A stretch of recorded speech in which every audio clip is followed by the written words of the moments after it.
And it's Tuesday, and hey, folks. Every day is a holiday. What the heck kind of crap is it? No, it's not. How many holidays do we need? Actually, you know what? I like August. I hate the heat. I think it's awful, but I'm glad that there's no holidays. I'm really glad. We need to like take a break from holidays for a while and just be normal people instead of 300 days a year celebrating just so they can keep us distracted from all the other nonsense. Uh, Folks, we got a lot to talk about. I've been doing research all day. Okay. That's a lie. I just woke up 5 minutes before the show was going to start, and I'm just going to wing it. But nah, I'm just kidding. No, I literally have been doing research today. I didn't go to bed until almost noon, and then I woke up at like 4, which is pretty normal for me. I've been in contact with 3 different researchers, authors, another podcaster. Been busy. Something happened last night, so you're gonna want to hear this. Okay, this is crazy. I got a lot to talk about, and it really, what happened last night literally changed the dynamic of the show today, and it's going to change the dynamic of the show next week and probably the week after even. And it got me on the horn with a couple of my good friends. And I'm going to tell you all about what they said, and what's I don't know. It's crazy. I don't even know where to begin. It was an incident that happened last night, and we are going to get these people on the they're going to call. We're going to call them, and they're going to talk. We're all going to talk about this weird whatever this was, and it all ties in. There's a bunch of weird stuff in this one area, and we're going to talk about it. And there was something that happened to me and my brother one time, something happened to me and Scorpion one time, and we all just kind of were like, oh, maybe it was this, maybe it was that. We don't know. But we all were talking about it today, and everybody was like, let's change it up. We had two guests scheduled today to come on and talk about Bigfoot, and another one was going to talk about Dogman. And then we were going to do a little a segue into some stuff that I had been given, and this just kind of blew everything out of the water. And so luckily we have this because one of the people actually canceled on me, and I had mistakenly told my wife that they had canceled, and then they just hit me up about 3 or 4 hours ago and were like, hey, I'm not gonna be able to make the show. And I was like, oh wait, I thought you already canceled. So that was weird. I don't know why I had that memory of them canceling, but so anyways, I see a lot of people in the chat. Ryan's here as usual. What's up, Ryan? Faith Walker, hey. Wendy Williams, Amy, Jaron. What's up, Jaron? Namiria. Everybody getting in. Go get everybody you can so we can talk about this. Is gonna be a good show. It's gonna be there's some weird stuff that went on. And so yeah. Yep. PRTpodcast.com. That's the website, PRTpodcast.com, and Josh Turner at PRTpodcast.com. That's one way you can reach me. Josh Turner at PRTpodcast.com. I have several things we need to get into here. So we're going to get this going. First and foremost, I want you guys to know that we have a Friday show. We're doing Mothman with Ashley Hilt on Friday. It's going to be good. It's going to be a 2-parter. And I tell some stories, and she tells some case studies and stories, and she gets into the whole history of the Mothman. That's coming up Friday. It's going to be Mothman. We're finally doing Mothman. Yay. So, waited long enough, and it's time now. Okay. Oh boy.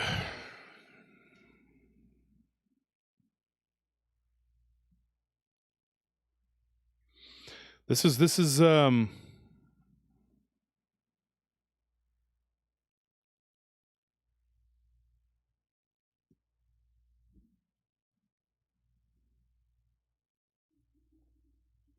to read the comment there. It said something about Blue Humanoid is tampering with Josh's memories. Oh, Ryan, are you trolling me, dude? Come on now, boy. So anyways, got a lot of weird stuff, and I guess it's time to talk about it because um,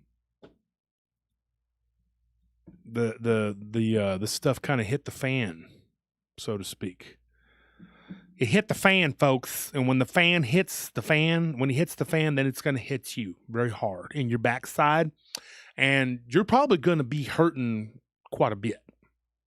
So I suggest you get out of the way when the stuff hits the fan. The best way to move is to the left and then move yourself out of the building. In other words, exit stage left when it hits the fan. I have no idea what that was all about. Just thought it was funny. Nobody's laughing. I see how you are.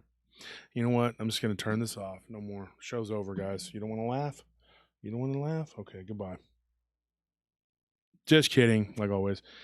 Okay, it says here, Lene, thank you for that $10. It says, thanks for the shirt. I love it. You're most welcome.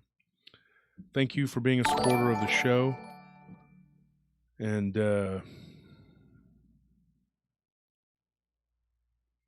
we're not talking about the green fairy here, the green humanoid.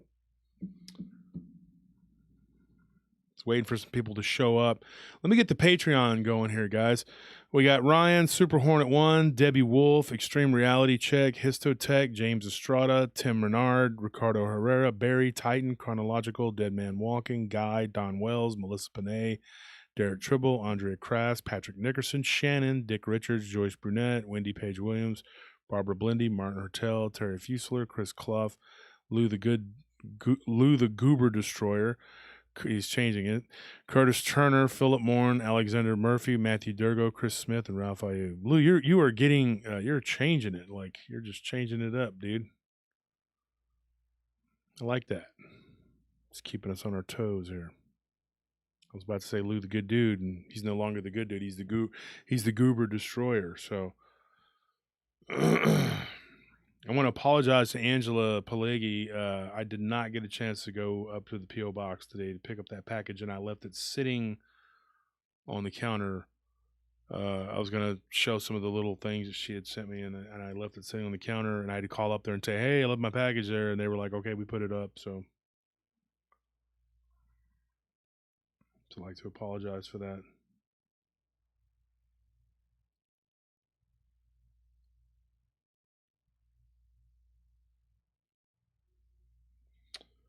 So I got to get in touch with these people. Russ Harmon, thank you. $10 donation. Russ, you're always very generous. I appreciate that.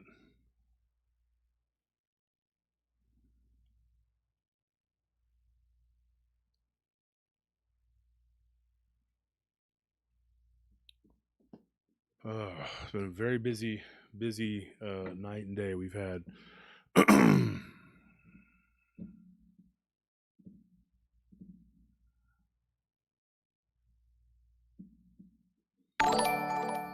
Thought the hardest thing I was going to be doing was my legs last night and dealing with something else. Like I said, we got Mothman coming up on Friday. It's going to be a two-parter. You don't want to miss it. It's going to be good. We have a lot of stuff lined up, a lot of people that are going to be coming on the show. I did a show, and I'm still trying to figure out where it's at so you guys can go and listen to it. I finally agreed to do someone's show, which I rarely do, and don't even know where it's at. Something happened with the post production. I what do you call it? The what do they call that? The editing, the audio editing got messed up, so I'm still waiting on it. Once I get it or know where it's at, then you guys can go and check it out, because I talk about a lot of stuff on there, some cryptid stuff from Oklahoma, some research I've done, and so anyways, once we find out what's going on with that, everybody bug the crap out of Gary Spikes, Nick Valente, and Jeremiah Fountain. Once again, Jeremiah Fountain, Gary Spikes, and Nick Valente. Aggravate the crap out of them. Start spamming, messaging them. I'm just kidding. Don't do that. But you can aggravate them if you want to, and tell them, hey, what's up with this? I need to get this show that Josh did. It was about 2 hours, and there's a lot of good information on there.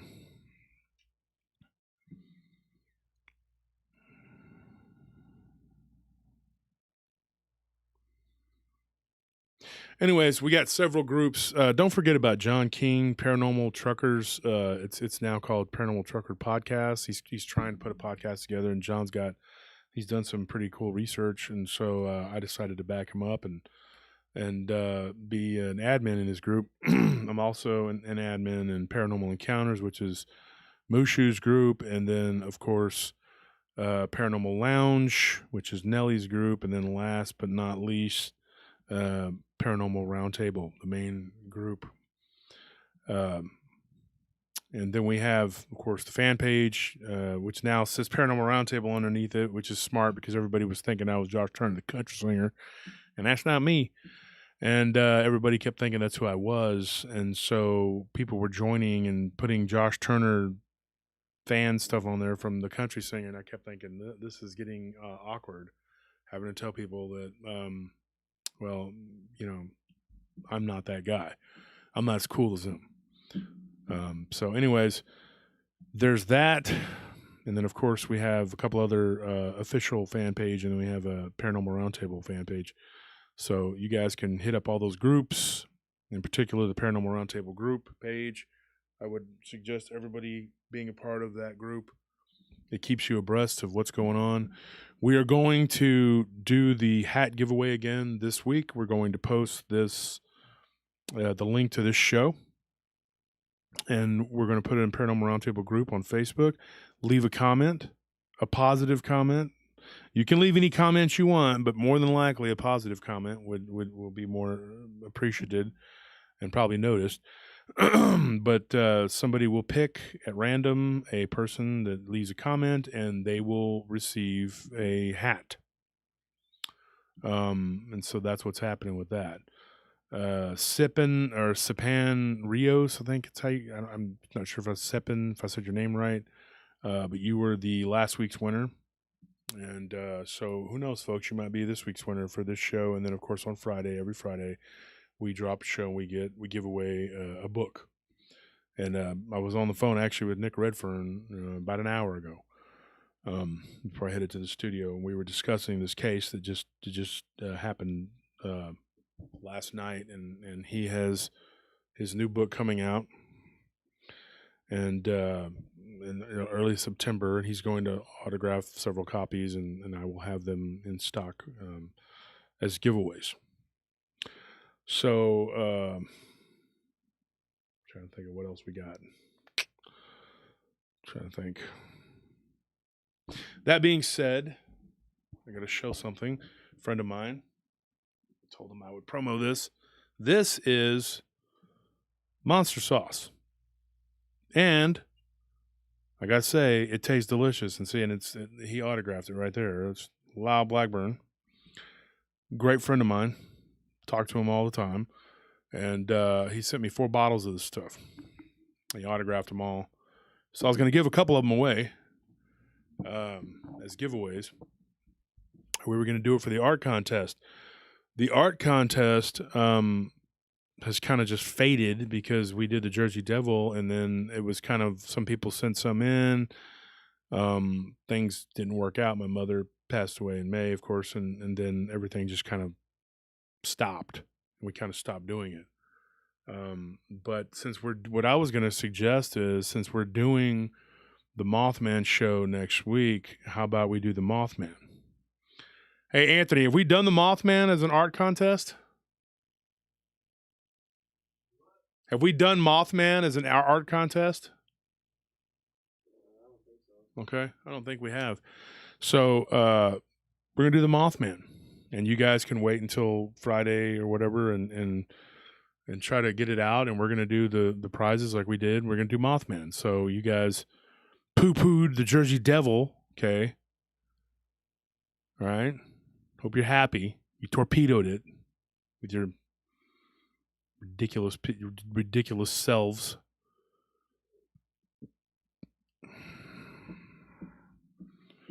Just because it's a devil, you got to judge, okay? He identifies as a human. That matters. So you know. Did you think about that? No, you just think about yourselves. Ridiculous. Oh, but it's a moth. They're all over that. Yeah.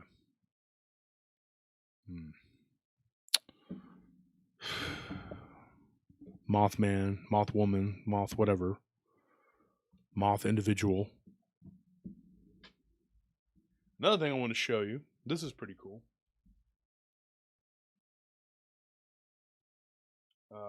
Friend of mine from the mall named Maddie gets these made. Check this out.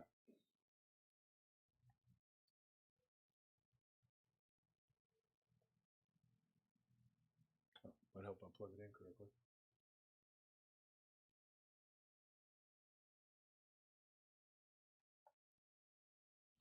There it goes. Well, it's kind of hard to see. Anyway, it's got the Paranormal Round Table logo on there. It's kind of hard to see with the light, but what it does is it lights up. And it's got like it's this piece of glass right here. And I think it's like an acrylic.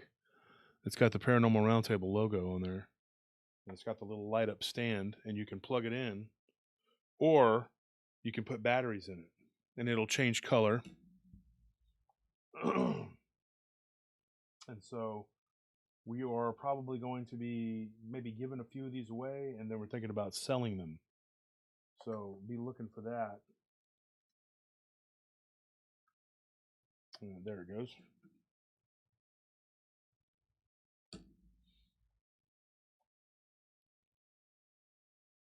The cord is really short, so I'm having a hard time. There it goes. But like I said, I can't pull it any closer hardly. But there it is right there, folks. It lights up. And you can see Paranormal Round Table, and it changes colors.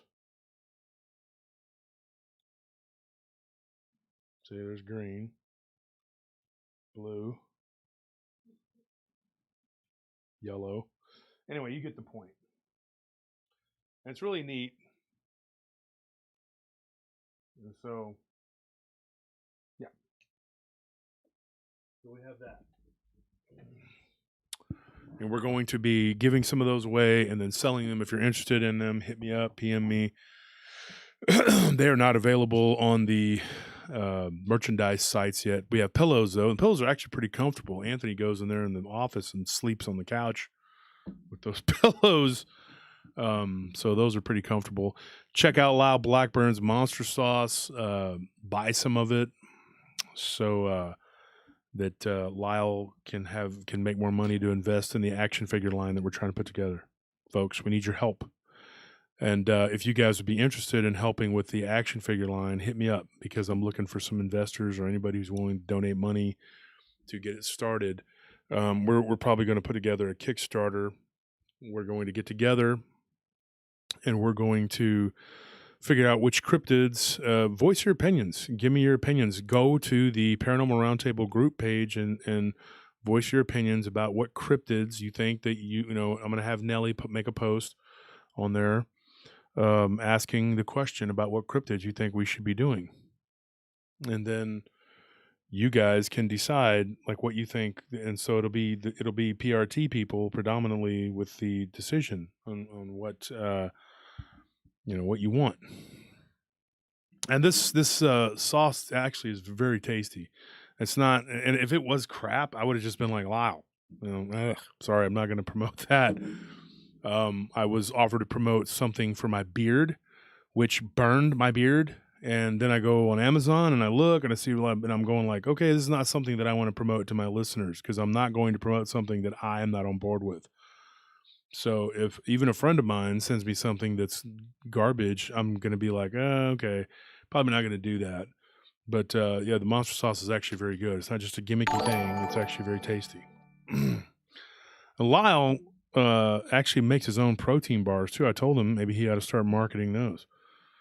But yeah, he's definitely Sir Paul. Thank you. This is for the paratroopers, and that was a $10 donation. I appreciate you sending us that donation, sir. Let me get comfortable here.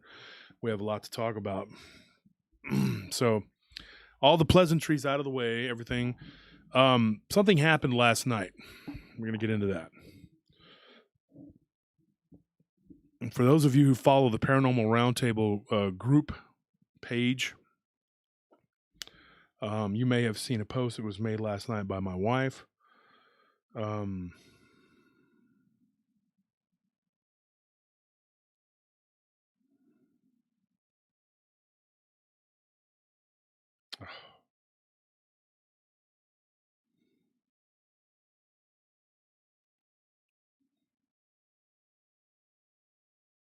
I gotta make this text real quick.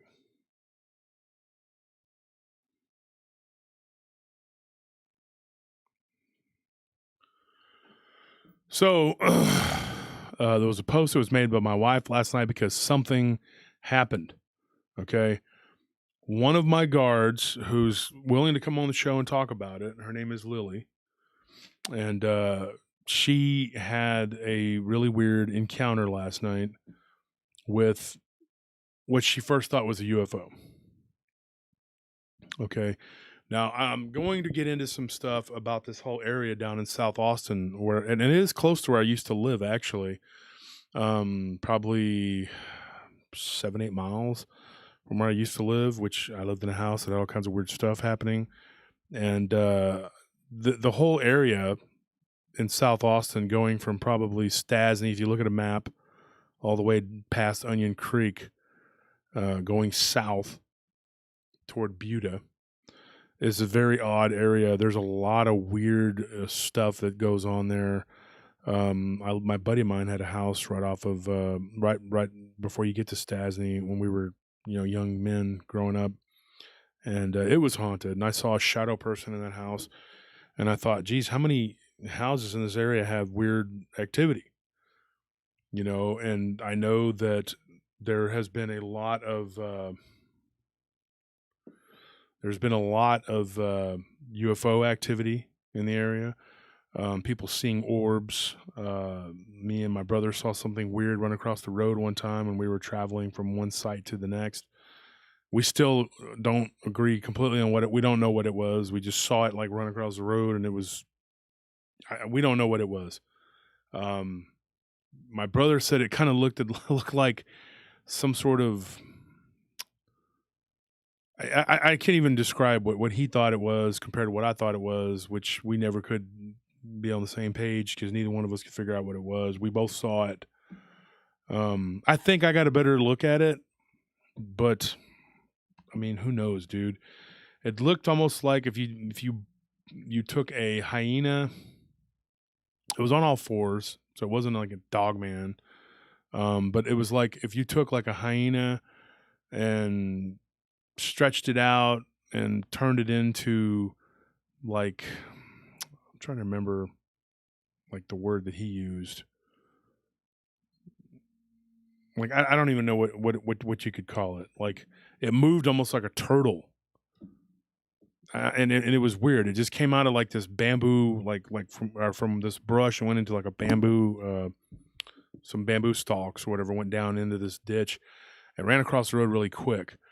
And it was in this same corridor. So that, and then another time me and Scorpion saw a porcupine. Okay, and you're gonna think I'm crazy when I tell you this because it's one thing to see a cryptid, but to see a porcupine that weighs probably 100 pounds, I'm not kidding about that. Like me and Scorpio saw it. I mean, it was like near Onion Creek Bridge, off of 1626. If you go look at a map, you can see where that's at too. And we were coming back from Estancia, which is one of our job sites at that time, years ago, or not Estancia, but it was by Estancia, which is a subdivision. It's a completed subdivision, and we were driving by there. That's the closest settlement that I could think of. It wasn't the job site, but it was a close proximity to it. And it walked across the road and then waddled into the creek, and it was the size of a large dog. And we watched it for like, a couple of minutes, dude. I mean, we just pulled over and was like, look at that freaking porcupine. And it was a porcupine. It was absolutely a porcupine. It was nothing else. It was exactly what that was. And it was just peacefully moving along. It walked across the road. And I thought, dude, that is insane. I've only seen a porcupine a couple times in my life, and they were never that big. But this thing was gigantic. I mean, it was like somebody said, a mutant porcupine. And it was late at night. It was probably about 5 in the morning, 4 in the morning, something like that. And we had gone to check on a guard, and we're both half dead, half asleep, and I know what I saw. It was weird. But in that corridor, does surprise me. Hombre Lobo, thank you for that donation. It says, please do an episode on the gin. Well, we talk about them on the reg here too. So here's the thing. My guard calls frantically last night saying that she saw a UFO. So what we're going to do is we're going to get her on the phone. She saw something more than that though. And it leads into something else. Okay? And then something else. So we're going to talk to about 2 or 3 different people. Now, I talked to Albert Rosales earlier today, and he was going to try and come on the show, but his mother is ill, so please say some prayers for his mother. She's not doing well. And so he said next week he's going to come on, and we're going to do a segment on next week's live stream. We're probably not going to talk a whole lot on that live stream, just because, maybe half hour, I don't know, because we are going to do a full length show, which may be 2 or 3 parts with Albert. So when that happens, you'll get a little taste of it on next Tuesday when he comes on and we discuss this case. Me and him discussed this case, and he gave me some other stories because he's got a huge comprehensive library of humanoid encounters. That's kind of what he does. That's his wheelhouse. People seeing humanoidal encounters. So he's going to come on the show next week, like he said, Tuesday. Hopefully he'll be able to do it, and then we're going to talk about this case a little more in depth, and we're going to compare notes to some of the other stories he's gotten. He did send me some to talk about, and I talked to Nick Redfern, who had not heard exactly per se of what this particular incident was. Like he couldn't give me any cases that completely matched it, except he did remind me of Communion, Whitley Strieber. Now, Whitley Strieber actually wrote 2 books about this, and there were humanoidal creatures in the Communion book that matched this description somewhat. And now they did make a movie, and of course the movie's never like exactly like the book. It's like Travis Walton with the Fire in the Sky. It's like, there's the movie and then there's the book and what he wrote, what really happened, like in his words, like what really happened, as opposed to the movie. So when you listen to him talk and tell his story, the movie doesn't really match up. So you can't just go watch the movie and go, oh, that's what happened to Whitley, because that's not exactly the case. Okay, it says here, when you get a chance, an update on Roger in Iowa harassment. I have not heard of the harassment. That's Tim. Thank you for that donation. Michael, thank you for your $5 donation. I appreciate that too. I have not heard of any of the harassment, but I do know that there's been a lot of rumors flying around that Roger is no longer going to be doing the project going forward. I've heard that from several different people, different sides. There's a lot of people who don't like him, and then there's a lot of people who do like him. And, I have not heard of any more harassment. He hasn't told me of harassment, but I don't doubt that it would continue to go on, and I have a pretty good idea who may be behind it. But there's nothing we can do about it. So there's that. I would like to say, everybody who donates is greatly appreciated, especially right now as we're gearing up to begin our project to try to build on our land. So everybody that donates, it's greatly appreciated, so we can keep the show going, so I don't have to pump money into the show to keep it, balanced or whatever, because I am juggling like 3 or 4 projects at one time. Hussein, thank you for that donation. I appreciate it. And it makes it worthwhile that we're not up here just spending time away from our jobs to do this, because I do have a very hardcore, hectic schedule and a lot of deadlines and things I got to keep, and I got big meetings coming up like Thursday. Pray for me. I got a big meeting on Thursday. Hope it goes well and everything works out. I have to meet with clients pretty regularly. I have a lot of I got a lot to deal with, and so taking time out to do this, it's fun, but it's also time consuming, and it takes a lot of energy and effort to do a lot of this work. And so, uh, donations are greatly appreciated. Okay, so what we're going to do right now is we're going to talk a little bit about this person's case and what happened. I'm going to start off by calling her and letting her tell the story, and I'm going to get into some things that happened to me on a job site that was not far from there. And I may have talked at different points about this throughout the show. There's been so many hours of content. It would take you a year to get through, to sit there and just get through all the content I've put out. You'd have to go through and find it, yourself. But I've talked about some of this before, and I got witnesses to some of this stuff too. But I think it all ties in. But we're going to right now. We're going to call this person and get her on the show.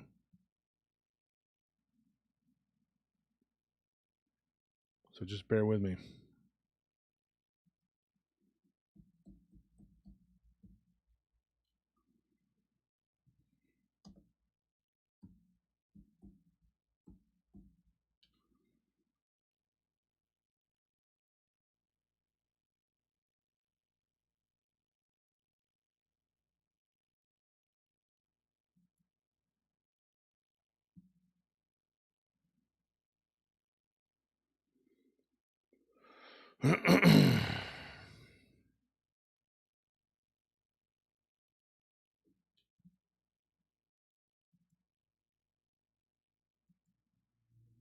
I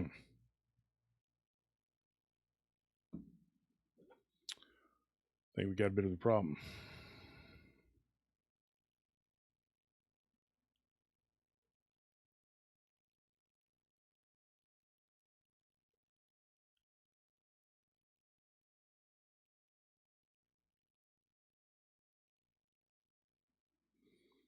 So let me see if I can get her.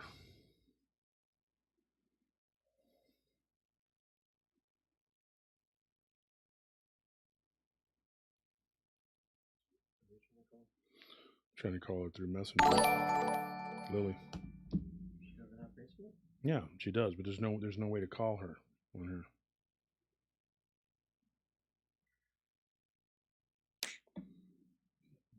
That's a problem. We'll figure it out, folks. Amy, thank you for that donation. Put these. Are these the right headphones? We had to move everything around. I hate wearing these things. Hello?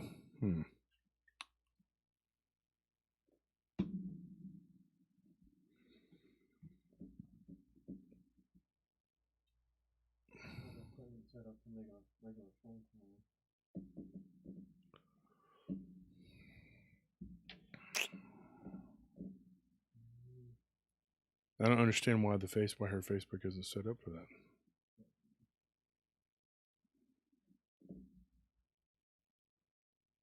Younger people, like millennials, just aren't really interested in Facebook. They're more into Instagram and all that. So trying to call them through, like, they don't mess with it. They don't even check their messenger. So so let me see if I can get a hold of her.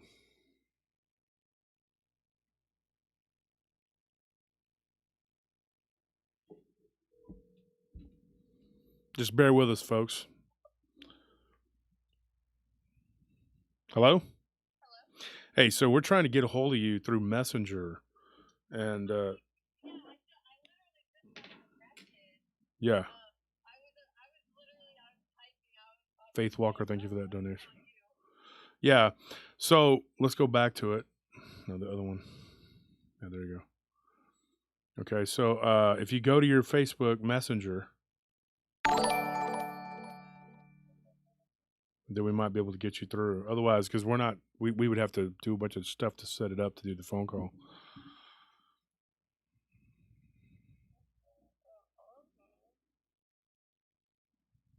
Yeah, because it shows here the last two messages that were sent were about work.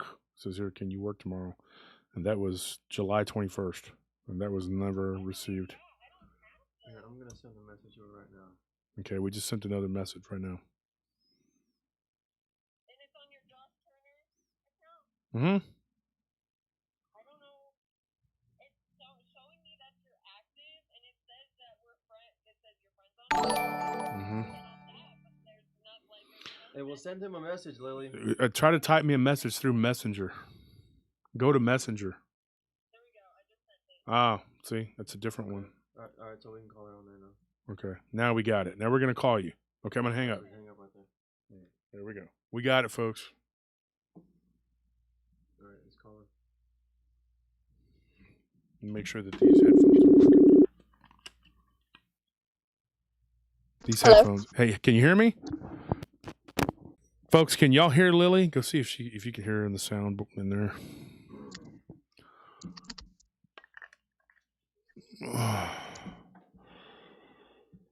All right. So, thank you for that donation. That says that Cutler. Thank you for that donation. Love you, man. Great job on the show. Thank you for that. Appreciate that kind words. Faith Walker, keep sharing the truth. Thank you for that donation. Amy says on a budget, but this show is worth it. PRT fam, thank you so much. If you're on a budget, folks, don't, it's not that important. We'll just starve. It's no biggie, no big deal. Like I look at me. Does it look like I need to, I could probably miss a few meals. It's okay. A couple of days and I might be in a coma or something, but if I miss too much, but it's not your problem, folks. Mine. Anyways, Lily, you've never been on the show before. You've worked for us for several months, and now we talked. Okay, here, let me give a little backstory. Me and Lily talked a couple weeks ago with my wife, and we were at one of our job sites. Now, don't say the name of the job sites because that's our clients. We have to protect them. Yeah. But you and me talked, and you said you really hadn't had a whole lot that ever happened to you. But you do you're interested in studying certain paranormal things, and we talked about that. And right, yeah. I just like to learn, mm-hmm. other people's beliefs, like other countries, myths or what they perceive to be as myths, and stuff like that. It's just really interesting. But I've never seen it myself, and so I was like, if I saw it, I would definitely believe it, and so. And so last night, something happened to you. And that was a conversation we had 2 weeks, maybe 3 weeks ago. And then last night, you called frantically. And I'm going to tell you guys, when you hear what she has to say, your first reaction is going to be like, oh, okay. But I'm going to go in depth beyond what she's going to tell you because I'm going to add some stuff to this. A lot of stuff. So, and it didn't shock me. Like I wasn't like all freaked out when you told me about this. It was like, okay. I mean, that's par for the course because of where you were at. And talking to another guard that worked there one night, he saw something very similar at that same spot. Now, the person that ended up relieving you, he saw something not at that spot, but not far away. And then when I worked not far away from there, I had some weird stuff happen to me. So I'm going to let you start in your own words, talk about what happened to you last night. Okay. And like I said, leaving out the location because it's our client and you can talk about the, the site, whatever, but don't talk about names of people or don't tell them where it's at exactly and what company it is because that's our clients. Right. Okay. So you arrived at work at 6:00. Yes. And just to give a little bit of let you guys know about like what type of terrain it is. It is a little bit like there's some woods. It's not in like the middle of a big popping area. Mm-mm. And so it's dark out there when it gets at night. It got around like 9 p.m. or so, and I was up by the office area at the front of the apartments that I was sitting at, and I look over and I see this orange glowing orb. Like it almost looked like you were just looking at a really bright light. It wasn't, it was probably about, it looked to be about a foot large, like, but circular. And it just flew up out of behind these apartments and then just disappeared. Like, I didn't see it through the clouds even. Like, it just went up and then was gone. And then a couple seconds, couple minutes go by, and I look over because I was trying to figure out, I was like, was that just my eyes? Was it a firefly? This isn't really firefly time. And I look over and I see the silhouette of something because there was a light behind it, but there wasn't anything hitting it like from my angle. And all I could tell was that it was on two legs, very long, skinny, like scrawny looking, and it had this weird, really short, stubby body and normal length arms, but they were also really scrawny and skinny. And then I couldn't really tell what the head shape was even because I was at that point I was like, I'm driving away. I'm gonna call my boss, let him know what's going on. And that's when I called you. And then Nellie had called me back to tell me that she stayed on the phone with me. And as I was driving around the outside of the property, I saw another orange light at the other end of the property fly up into the sky and disappear as well. And then that's when I was like, okay, I'm gonna head off.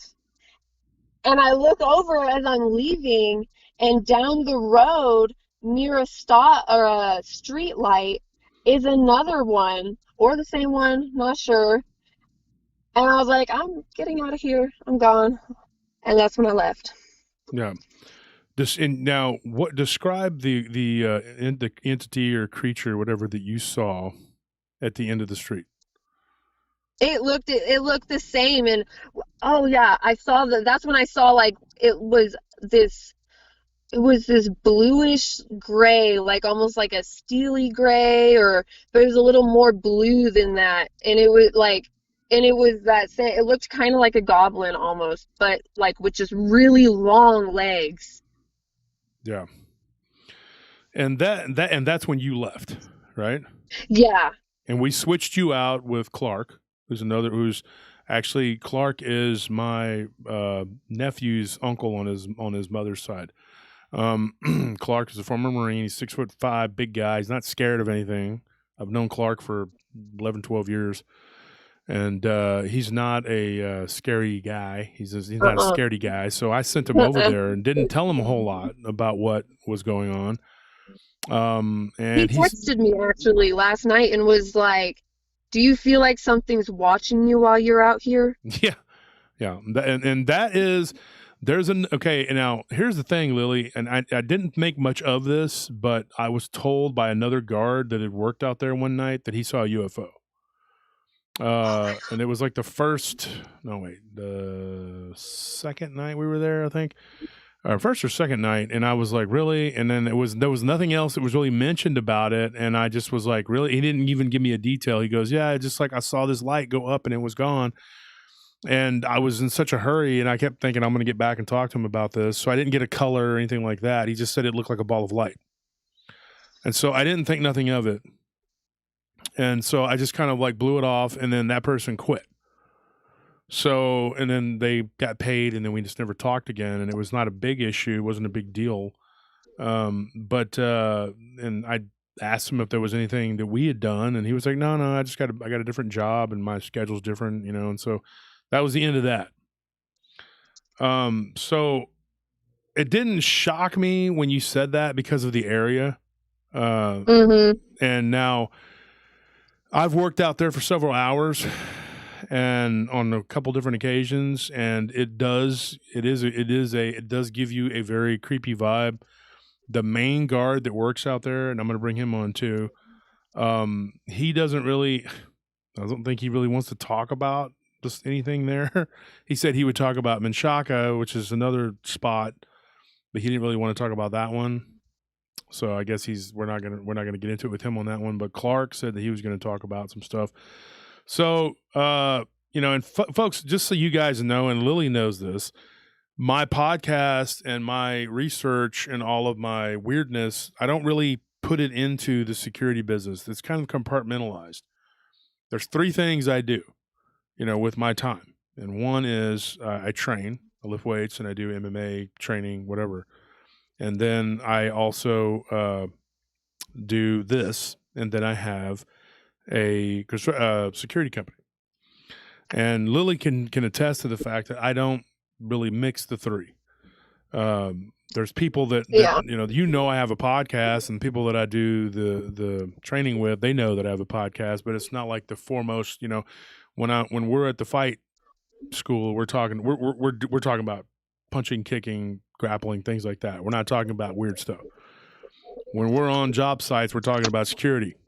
Okay, that's what we do. Yeah, you're focusing on the task at hand.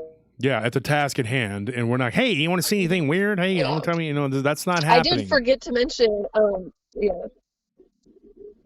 Do what? Yeah.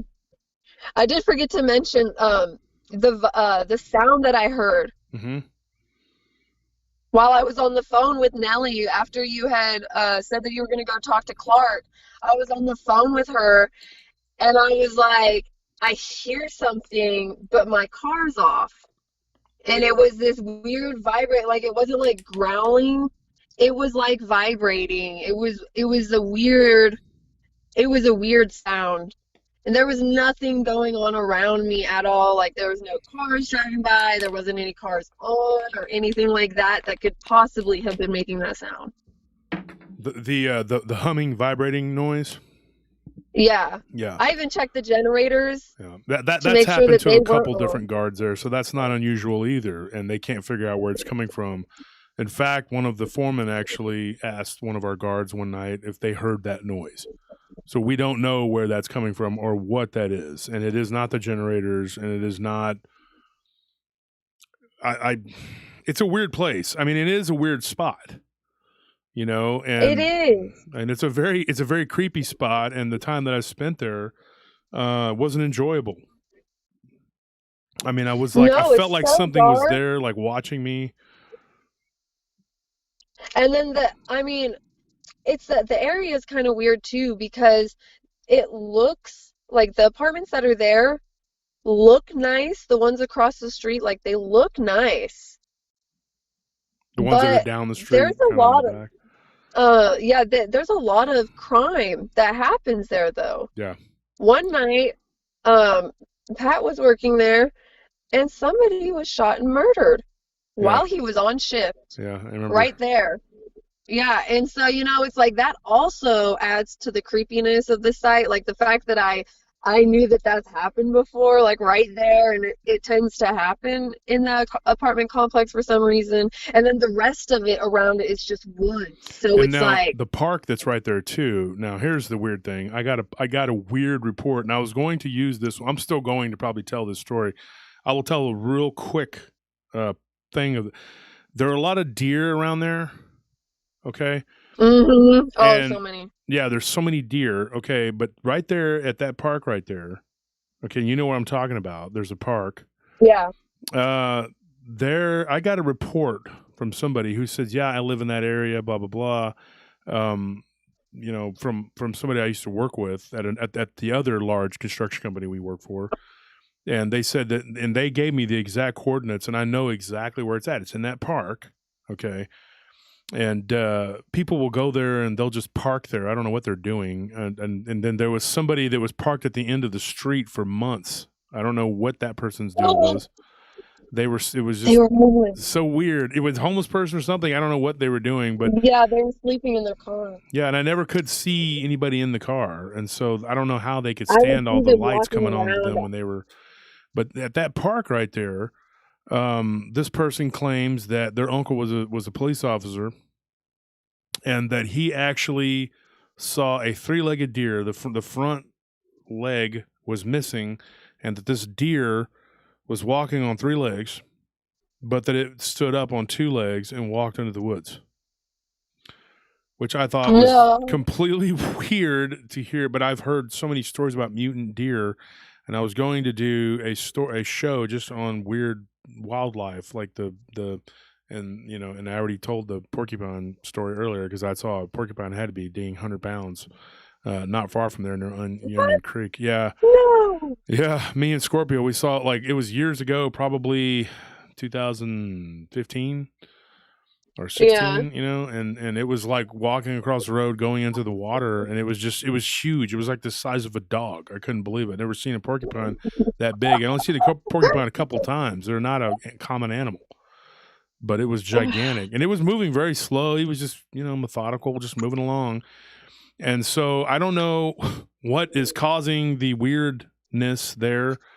But if my friend tells me, it's not my friend, but my friend tells me, hey, I vouch for this guy, and the guy tells me that his uncle saw a three-legged deer stand up on two legs. Maybe because the deer had a leg missing, it had adapted, but walking around on two legs, he said it was very comfortable just moving around on two legs.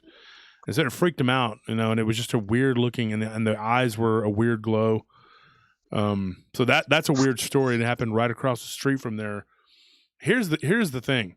What you saw is not like it's not like there's no precedent for it. That's the thing. And I appreciate you coming on and telling your story. Do you have anything else to add to that? Not to that specifically, but I actually just remembered something that's kind of funny, but also up your alley at the same time, if you want to hear it. Sure. Okay, so when I was younger, and I was still a Jehovah's Witness at the time, um, my parents had always told me, if there's demons or anything like that around you, if you say God's name, they will run away. They'll leave you alone or whatever. And so when I was younger, me and my sister went to go visit my aunt on my biological dad's side, which is the only side of my family that's not Jehovah's Witness. So we're over at my aunt's house. It's me and my sister, and we're staying in her son's room, my cousin. He wasn't there. And we're going to go to sleep. And we had been playing Call of Duty Zombies all night, and it's not something that we're usually allowed to play. And I don't know if it was my conscience, but I don't think it was because my sister heard it too. But we're laying down in my cousin's bunk bed, and she's on the top, and I'm on the bottom bunk. And I hear this dripping. But we're in a bedroom with no water. It's not raining outside. The only other person in the apartment is my aunt, who's on the complete other side of the apartment in her room with her own bathroom. There's nowhere that I would be hearing dripping water. And it sounded like when you're in a parking garage and you hear dripping water and it's like echoing. And so I'm hearing this drip, drip, and my sister, all she gets to hear is Jehovah, Jehovah, Jehovah, Jehovah, Jehovah, Jehovah, Jehovah, Jehovah. And she's like, Lily, what are you doing? And I'm just like, I'm trying to make the demons go away because they're here for me. And so, how old were you when that happened? I was probably like, okay, don't laugh at me. Okay, I was probably like 15 or 16. But I mean, you were just a kid, so you just Yeah, did what you thought you had to do. because, I mean, yeah, and I grew up as a Jehovah's Witness, and I fully, truly believed with all my heart that would work. yeah. I was like, if I just kept doing it for probably 10 minutes because the dripping sound wouldn't stop. What And did it turn out to be? I don't know. Huh. So let me ask you this. I made myself go to sleep. I was like, I put pillows on my head so I couldn't hear it, and I was like, okay, I'm just going to sleep.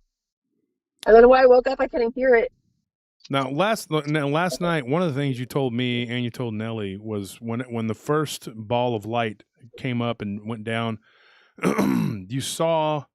Now, I know you might be reluctant to talk about it, but I would like for you to, if you could, explain to us what you saw on the property.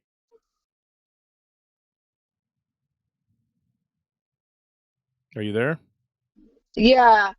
Are you talking about when it was like coming towards me? Yes. Yes, okay. So the property is a bunch of apartments that are being built. So it's dark, there's not a lot of lights, but there's that one at the end that it made it so I could see the silhouette of it. And it was like every time that I would look over, like, or I'd blink, or I'd be like trying to calm myself down, and I'd look back, I would see the movement of it going to hide again behind something, and it was getting closer to me. And that's when I was like, okay, I'm not just seeing things, or, like, because I had been staring at my phone all night, reading my book, and so I was like, maybe my eyes are just tired because they were dry. And I was like, maybe I'm just imagining things. But then I saw that, and that's when I was really like, okay, I'm leaving. I turned my car on. I drove out, and that's when I called you. Because I was like, if anybody's going to know what to do or understand the anxiety that I am suddenly stricken with, it's going to be you. Yeah. And And folks, because that was like the first time that I had like seen anything. you've never called me frantically telling me about anything like this, so that I can attest to. I mean, I would have already, we would have already been talking about it. But your experience last night kind of triggered a whole series of whatever. So then we kind of changed course and direction on the show of how we were going to do the show tonight. We were going to have a couple stories on, and then let the ask questions. And then when it happened, this happened. I told my wife, it's like, well, I guess we're going to be doing a different show. And some of the stuff that I had been holding back to talk about on different episodes, I think we're just going to throw it out there tonight and see where it goes. I appreciate you coming on and telling what you saw, and thank you. And we're going to keep in touch with you if anything else happens. Now, the site you got moved to, nothing's ever happened there. I mean, nothing paranormal. Yeah, I'm not feeling anything weird either. Like over there, I've had like almost like a paranoid anxiety over there, and I didn't really know why I was feeling it, and now I think I do. Mm-hmm. But not over here. I've always gotten a good feeling over here. And I actually just had somebody pull up and park and try and walk to the other apartments across the street. So yeah, so go do your job. Yes, let me go kick these people out. All right, be careful, okay? And Yes, thank you for yes. coming on and talking, Lily. I appreciate it. Yeah, no problem. And you have a good night.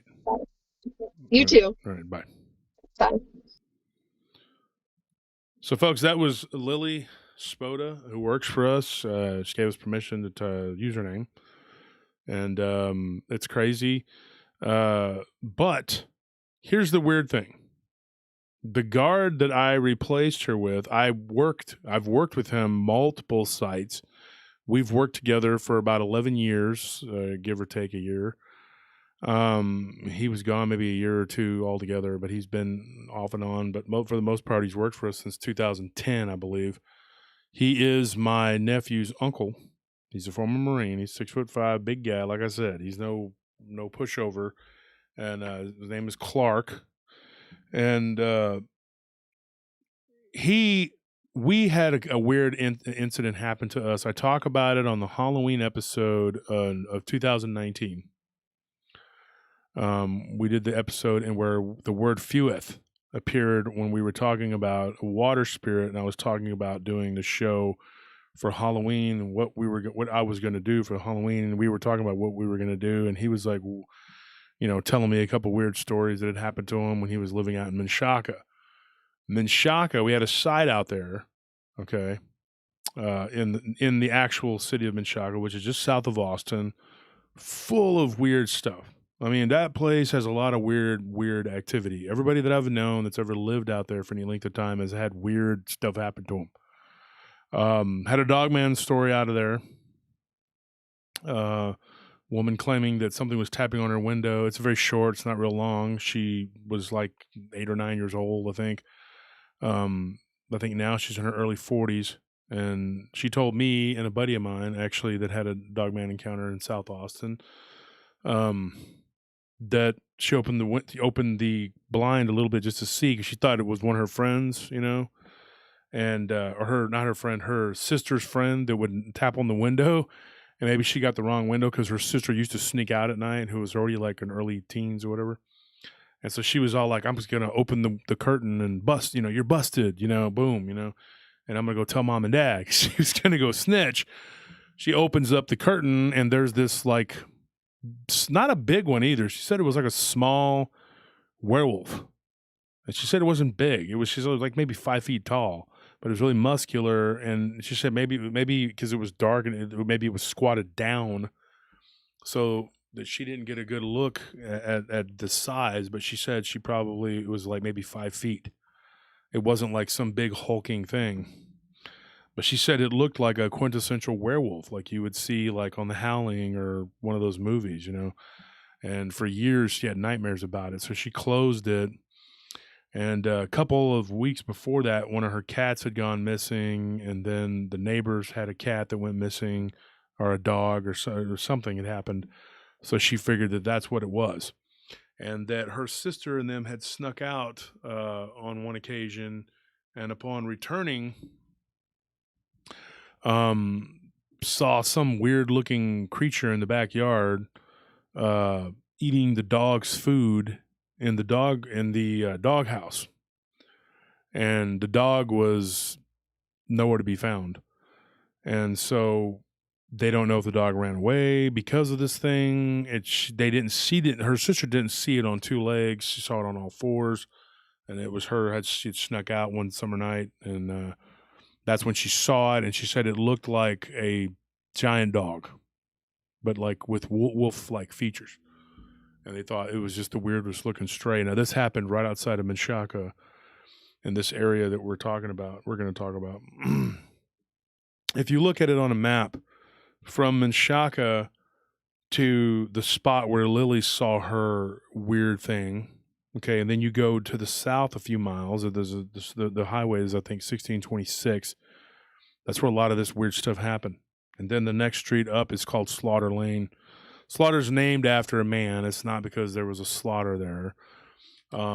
Although the legend has it that there was some settlers that were descended upon by Comanches and killed. I don't know of any substantiated whatever. The Comanches did that quite a bit, so we don't know exactly where or what, but supposedly people say that that's what it's named after. But as far as I can tell, it's named after a person. But anyways, Slaughter Lane, that is close to where she was at. It's not on Slaughter Lane, but it's close.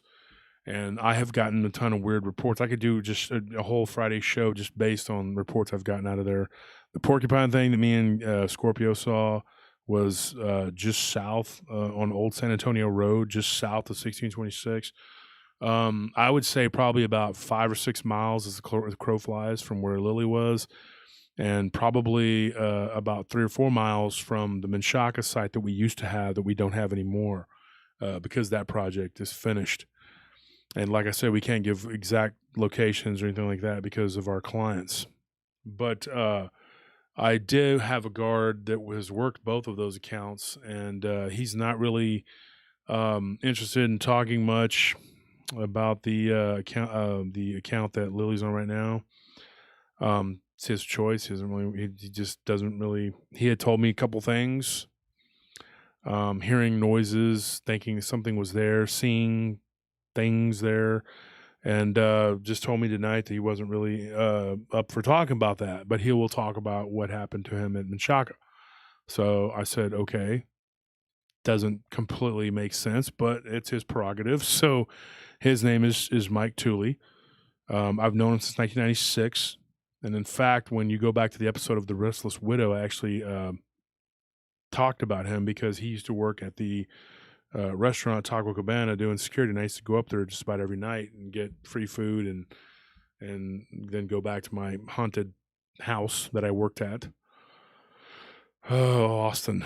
So, anyways, yeah. So I might have mentioned him. He also has had a horrific experience with a haunted house, which he was not a believer until that happened.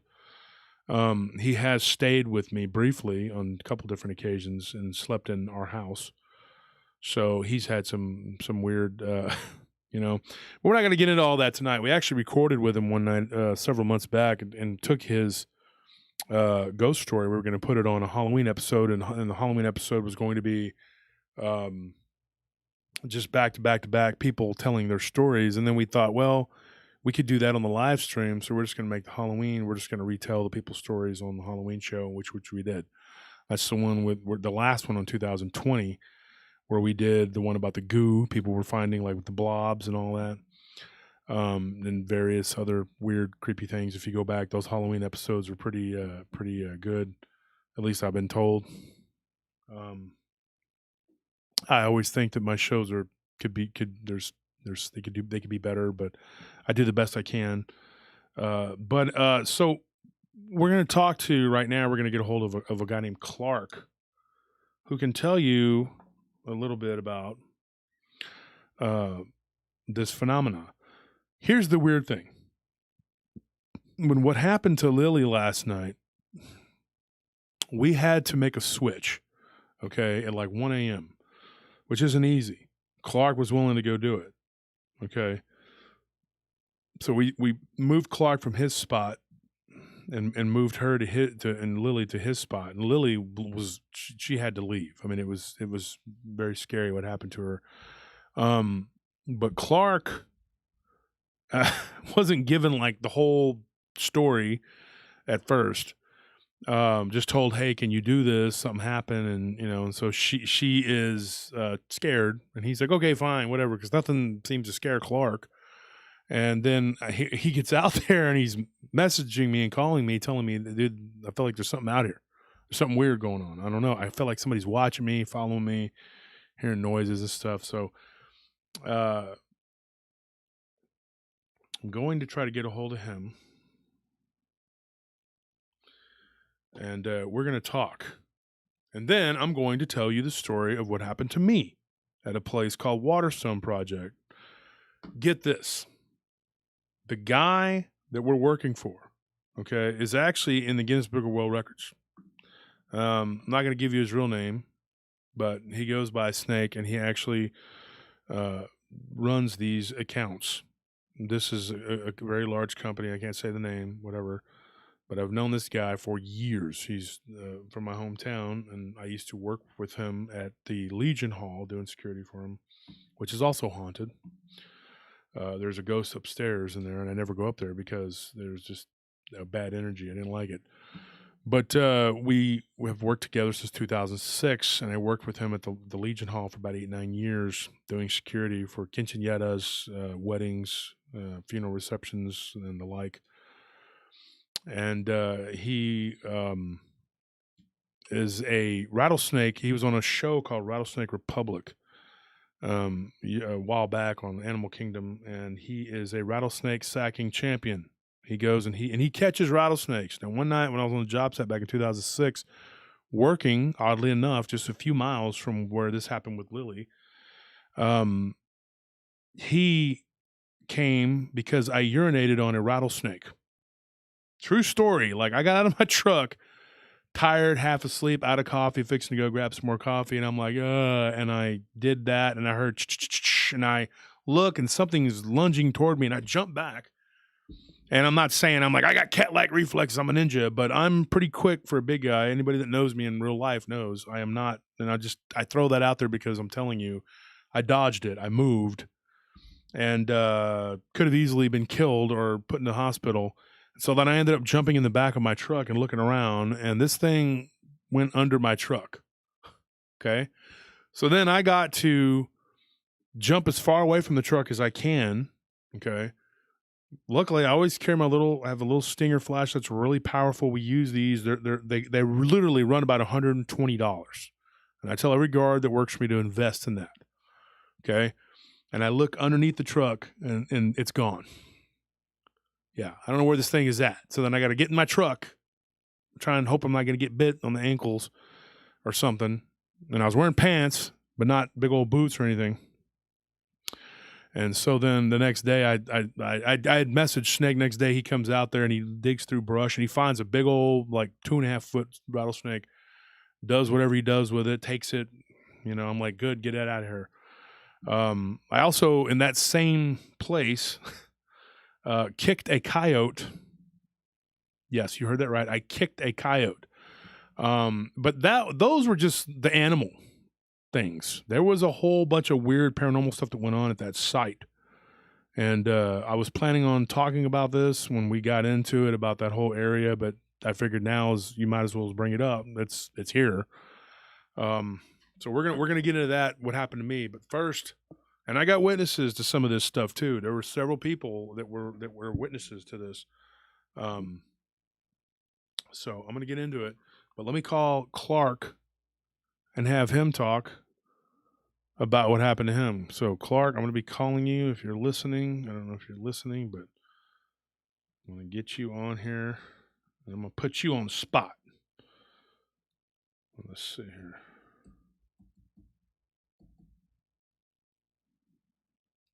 And there he is. So let's call Mr. Clark.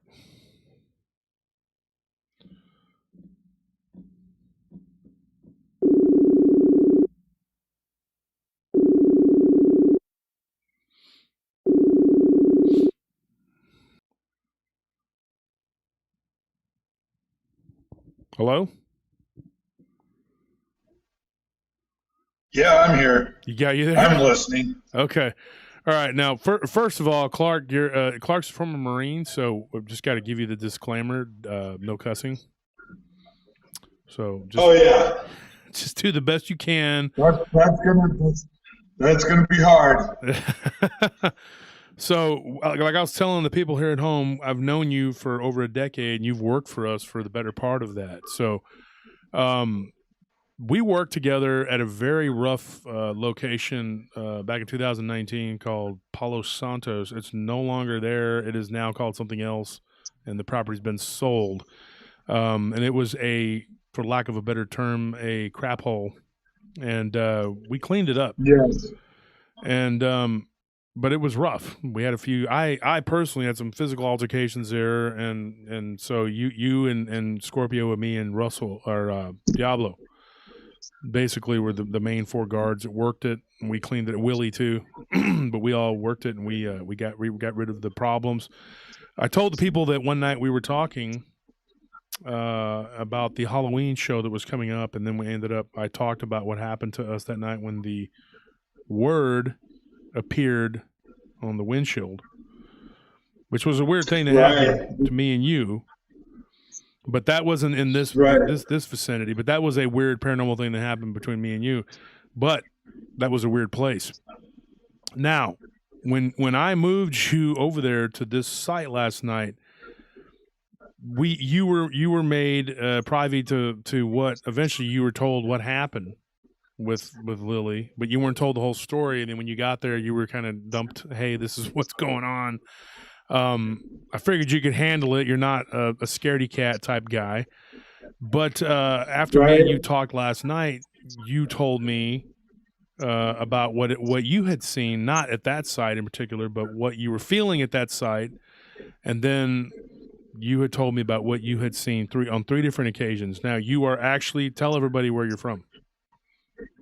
Well, I'm from Manchac. I grew up in Manchac, Texas. I moved there in 76. So I grew up in Manchac, and yeah, I've seen orange and green balls of light, there in that area in South Austin and Manchac. I've seen one close to me was in 82 when I was in my backyard, down by Bear Creek, and this light came up out of this field where it normally was overgrown, but the general had mowed it, so this orb had come up and kind of floated there for all of maybe 3 seconds, you know, and I'm just standing there like a dummy, just staring at it, and then it took off down down Bear Creek. We followed the creek path and disappeared, you know, that way. And then, you know, again, it was 94 or 95. I was living there again, and I was driving down Twin Creeks Road. I just turned off from 1626 down Twin Creeks. And see, 1626 is the road as that we I were talking did- about. Do what? 1626 is one of the roads that we were talking about where that's where me and Oh, Spark yeah, is. yeah. Yeah, that's weird stuff. Yeah, 1626 runs right through downtown Manchac. So, Which is really just a T. Manchac, the city, is like yes, one except strip. That is downtown Manchac. It used to be the post office and the elementary school. Elementary school. But it's all changed now because of progress. Yeah, progress. Well, and people live there now more. It was all just rural around that area. It was like rural, and now there's a little more stuff there. And Menchaca Road runs into Manchac, or Menchaca, depending on how you want to say it. It runs into the city of Manchac. Yeah, it's Road. it's Manchaca Road, but the natives there pronounce Manchac as Manchac. Yeah. That's how we say it. But it's from the same, it's from the same guys. There's a guy back in the 1870s or 1880s bought a bunch of land there. His name is Menchaca. I think Roberto Yeah. Menchaca. He bought this huge spread out there, and then, after, as time goes on, people die, and their kids sell off. And that's kind of how Manchac was kind of born. Manchac and San Leandro was all this one guy's property. So I don't know how it became Manchac. I'm just going to leave that for everybody else to figure that one out. I always forget about Yeah, San but Leandro. It's right there became- east of it. Yeah, the road was actually named after him.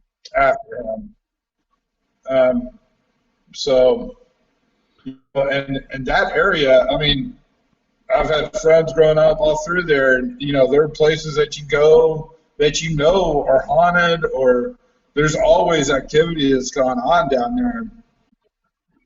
I'm Clark? sorry, the phone went off, the light went off. Yeah. Can you hear me? So Clark, you saw Yeah. these balls of light in 94. What happened in 94?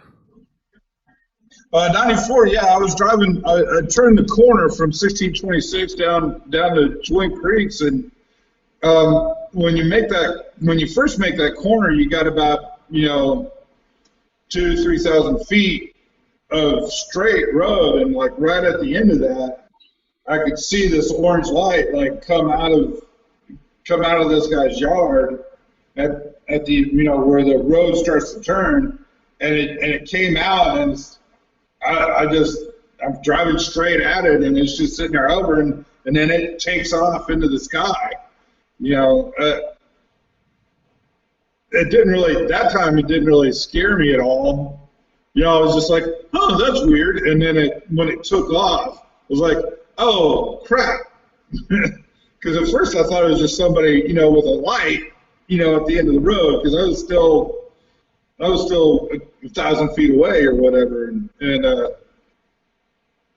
man, it took off, and I had to stop, in the road, because I was like, well, what do I do now? And I don't know. That wasn't as great of an encounter or anything, but just seeing it take off like that, and knowing what I knew at that time about physics and how that's we don't have anything in our arsenal that can do that. So that's not a terrestrial, movement.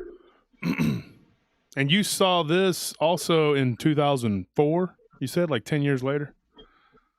Oh, 2002. Yeah. 2002. Yeah. That was over. We were talking about it last night. That bridge on Old San Antonio Road that goes over goes over Onion Creek right there. Very creepy It's place. that little bridge. Place. Yeah, I was on that little bridge, and right to the right, as I was heading south, so just to the west, over the creek, over Onion Creek, was this. It was another orange light, but it turned blue and orange, and I saw it, and then it went straight up as soon as I got on the bridge. That is That so one, weird. that one was pretty weird. And then, and that ties into something when I was working a job site not far from there, and I was doing the, and some of these guys because we all worked with them at that large construction company, which we can't say, but those guys from Hernandez Ranch, we all worked their sites, but they were the cabinet workers, and this guy's story kind of got lost in the shuffle. His name was Jose, his real name, and he came and told me, he goes, "No, I never saw the werewolf looking creatures, but I did see something in Onion Creek one time when I was fishing." And it's weird that you were talking about Onion Creek and seeing that ball of light, because this guy told me that he was fishing. You know how in the creek it can overflow that bridge pretty easily. And, I used to. Yeah, any flood would flow that bridge out. Yeah, and he said that it was about 2 days after a heavy rain, and the water was still moving pretty quick, and it was up to his waist, but he was waiting, and there's actually good fishing there. So he was actually, and that creek always has water in it, and so he went to Onion Creek and was casting, and he was wading through it, going west toward Menchaca, kind of in this San Leanna area, in that little area. He said he was a good quarter mile up the road from the bridge, maybe further. And what he claimed was that he heard something paralleling him in the brush to his left, which would have been to his south, okay? And then to his right would have been north, and of course he was heading towards San Leanna, which is right before you get to Menchaca, where you're from, and that would have been heading west. So he heard something paralleling him in the brush. He looks over and he says, "I saw a vampire." And we're all talking about Dogman, and I'm going like, "Okay, you saw a vampire." And his story kind of got lost in the shuffle, and I was planning on going back to it and doing it either during a short show about orbs or vampires, either one. But I asked him, I said, "Jose, tell me," and he worked for the Hernandez people, and I asked him, I said, "Jose, tell us," and I think Scorpion was or Anthony, one of them two were with me that night, and he told us his story. But like I said, we were doing all that research on the Hernandez Ranch that we didn't really, his story got kind of lost in the shuffle. So I was like, what did this vampire look like? And he told me where it was at and when it happened. And I'm like, damn, that's not far from here, and he goes, yeah, it's right down there by the creek. He goes, I never go through there anymore. I drive right by it. I don't even look at it. And he said that he quit, going out there and getting in the water and all that. He's like, those people that go down there, they're babosos, man. Because they don't know what's out there. So when I started describing a rake-like entity to him, or a crawler as they call it, he says, yeah, that's kind of what it looked like. It was like a vampire. He kept calling it a vampire, and I was like, well, okay. He's like, but it's weird because like it disappeared to my left. I saw it, when I had my flashlight, and it disappeared behind some brush. And he said it was summertime, it was real thick, and it was one of those July summer rains we get. And he said that it like looked like it went toward the water, and then he heard a splash, and he was looking, and he couldn't see anything. And then he saw this ball of light come up out of the water, and it just kind of bobbed over the water and went over into the other side, and then just kind of disappeared. And I asked him, I said, what did it look like? And he said that it initially was orange or blue, and that it turned orange. Like the color just morphed into orange, and it went across. And that's weird because you said that you saw a bluish orange orb. That cannot be a coincidence to me. I don't believe in coincidences. I think that he saw what he says he saw. But he, like he said, he never saw anything else, but he claims he saw that, and he was pretty adamant. He goes, dude, what I saw looked like a white vampire looking thing. He goes, it had big old teeth. And he thought, oh man, this is it. He's like, I was praying, and I was just like, oh my gosh, and then this ball of light just kind of goes across. And I said, do you think that the ball of light was connected to the creature? And he said, absolutely. He goes, I think that thing turned into the ball of light and went across the water. So Yeah. he really believed that that's what that was. And so, like I said, his story got kind of lost in the shuffle of all the other, the whole Hernandez Ranch thing we were doing. And when I was researching all that, but yeah, and you know, you told me the story of that orb and Onion Creek, and it's weird and kind of a coincidence that we ended up calling you to go and cover that site, you know, and you actually have seen Right. orange orbs along with Lily, not at the same time, obviously, but y'all have seen it. Right.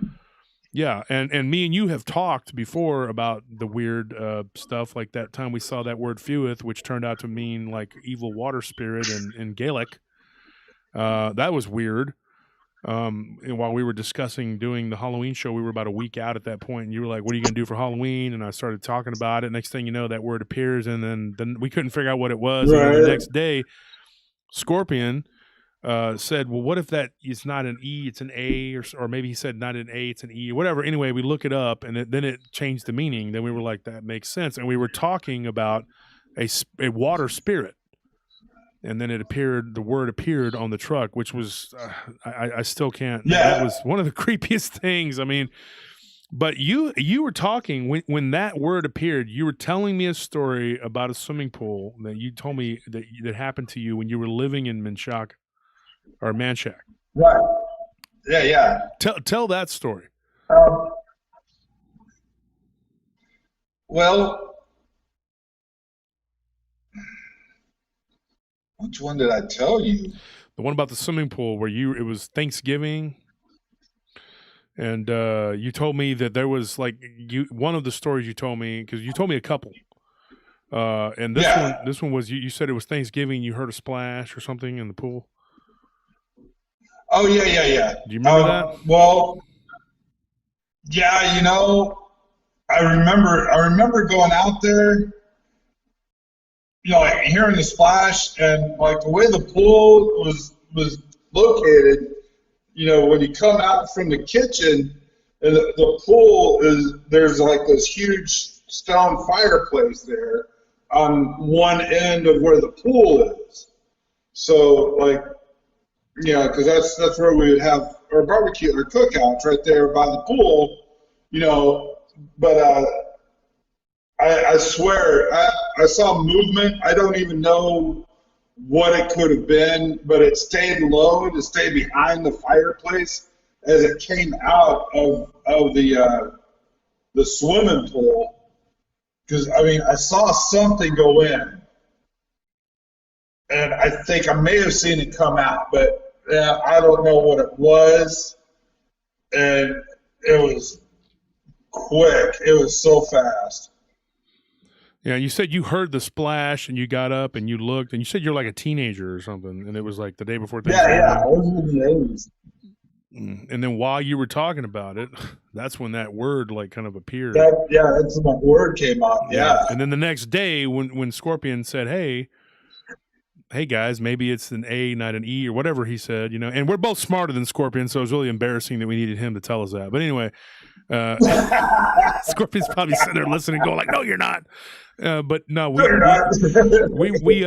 he said that. He goes, "Why don't you try changing the A to the E?" And then we looked at it again, and I think it was like an A or something. Like it was one of them English. It was weird how it was written, and it actually meant like water spirit or water demon. So something put that on there while you were telling that story, and the story I told on the show, I believe one of them was of the spirit that had drowned in the pool, or they think it was, and it was Falcon, one of our guards that I used to work with, that worked with me and Scorpion and D back in the day. And Falcon had actually, and that's his actual name too. His real name is Falcon. That's not a nickname.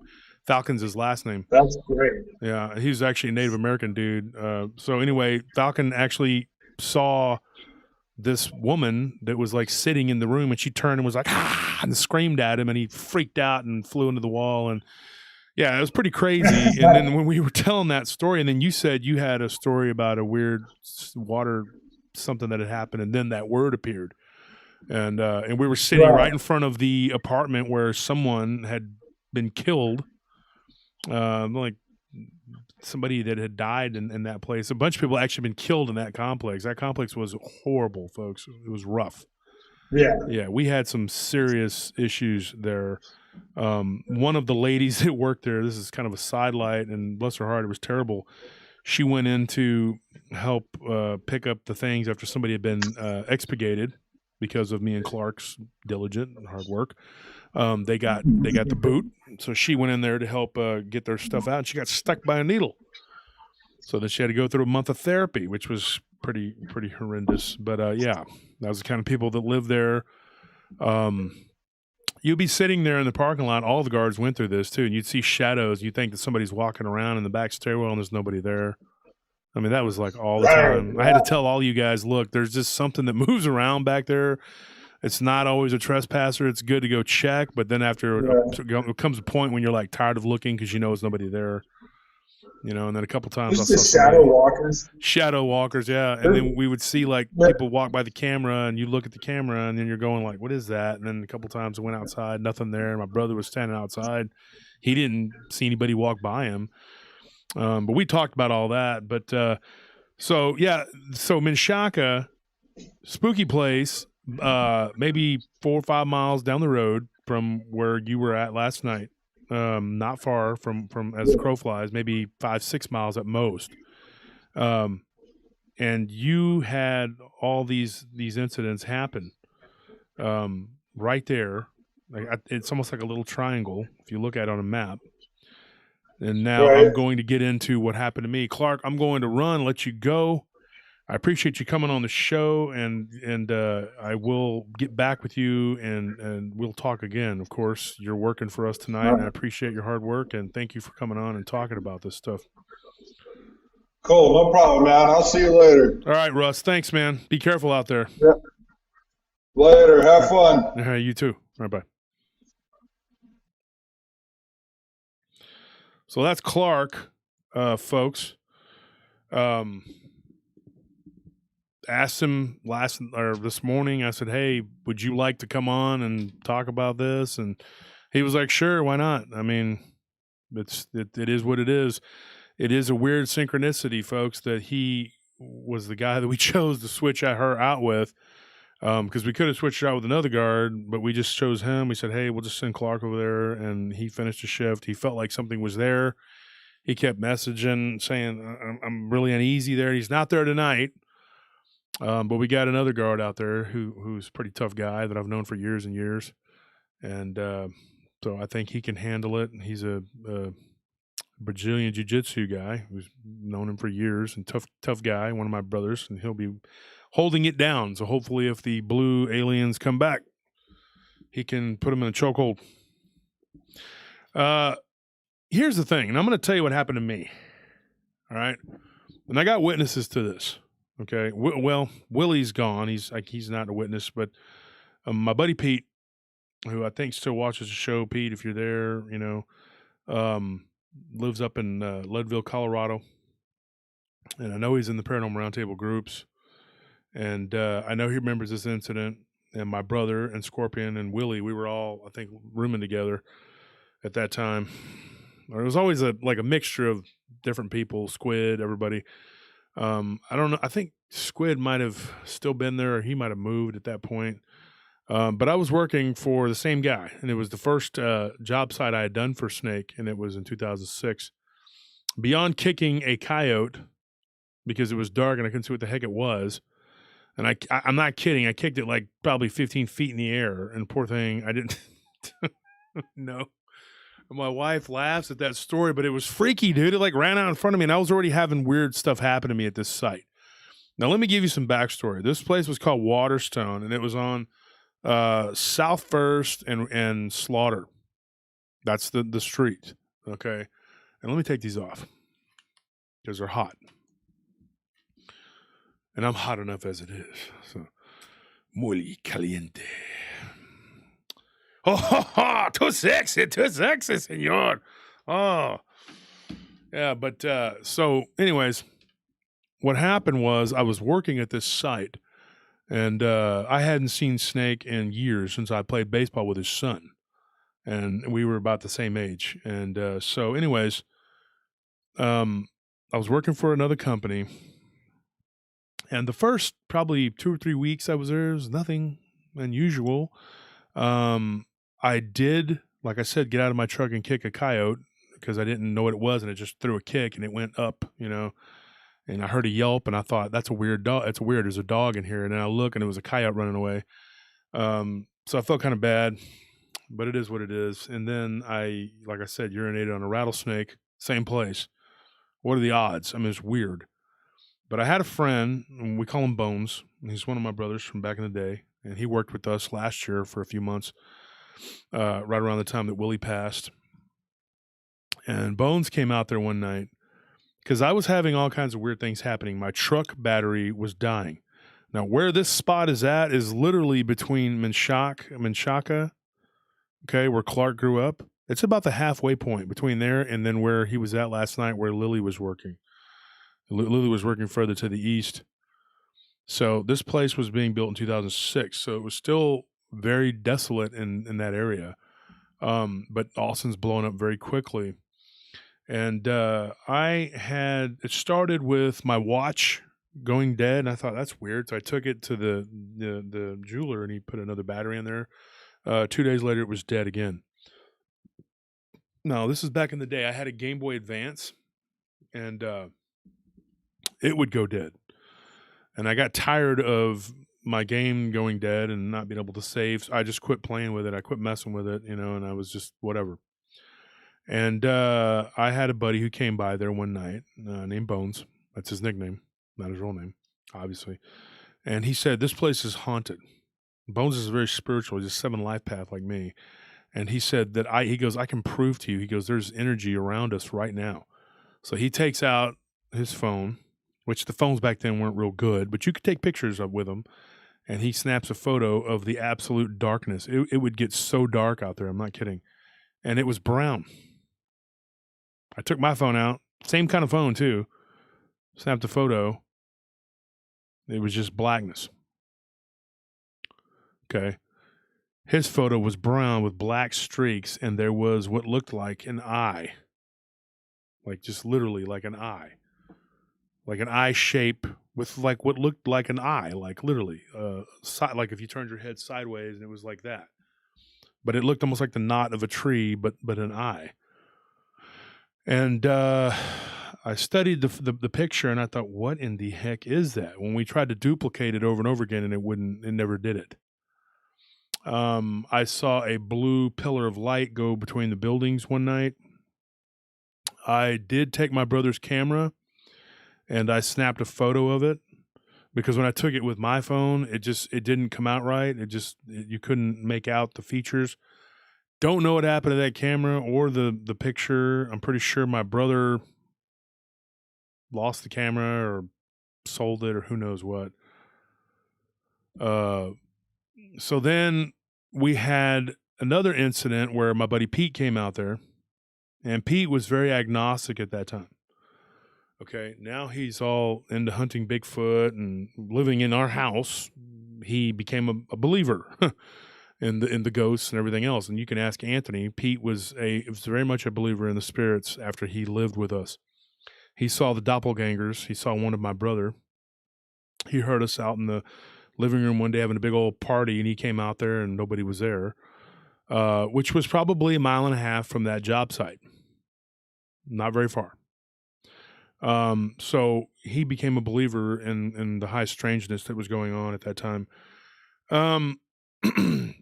I saw a pillar of light on 2 different occasions. The second time I managed to take a picture, like I said, the camera, and it almost had like a human features.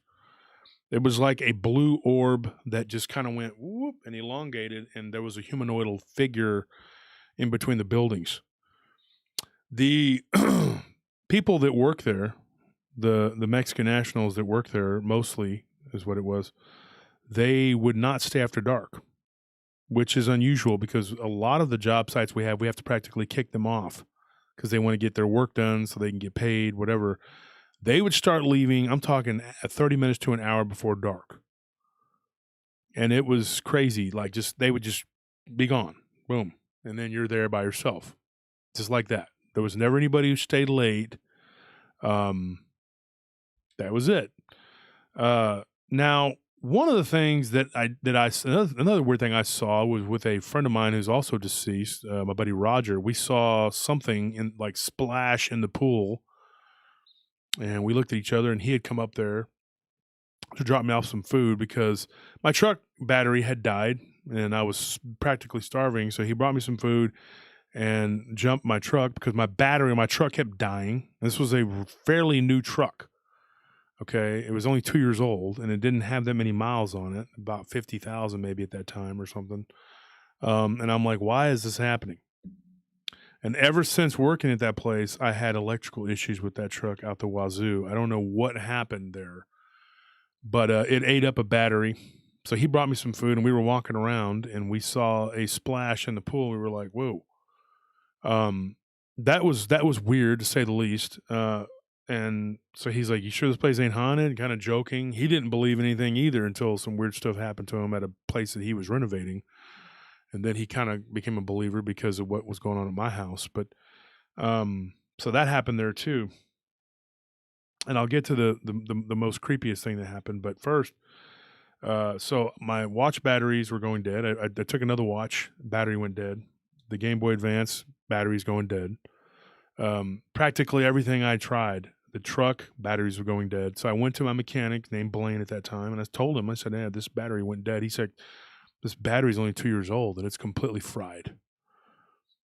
He gave me an Interstate battery. And I'm not making this up, folks. This is the absolute truth. My brother can attest to this. Please, if you're in the comment section, D, Scorpion, if y'all are listening, you can vouch for me on this, okay? The Interstate battery went dead in 2 days. And I had to call Pete, come up there. Or not Pete, actually, that was when I called R-Ash. R-Ash, he's the guy that owns Spinners. He's a friend of mine. That's also the place with the turkey legs and everything. Go Spinners. So anyways, R-Ash comes up there. He's very, he's seen some weird stuff in that area. He saw what we believe was a skinwalker. He believes it was eating someone. And I'm going to call him one day, maybe in the next week or two, and get him to tell that story on the live stream. Okay. I've covered that story on Dogman Encounters, but I'm going to cover it on here. I'm going to have him tell in his own words. Okay. He showed up.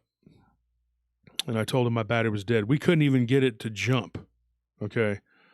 So we literally had to go to a the all-night part place back before COVID. We had those.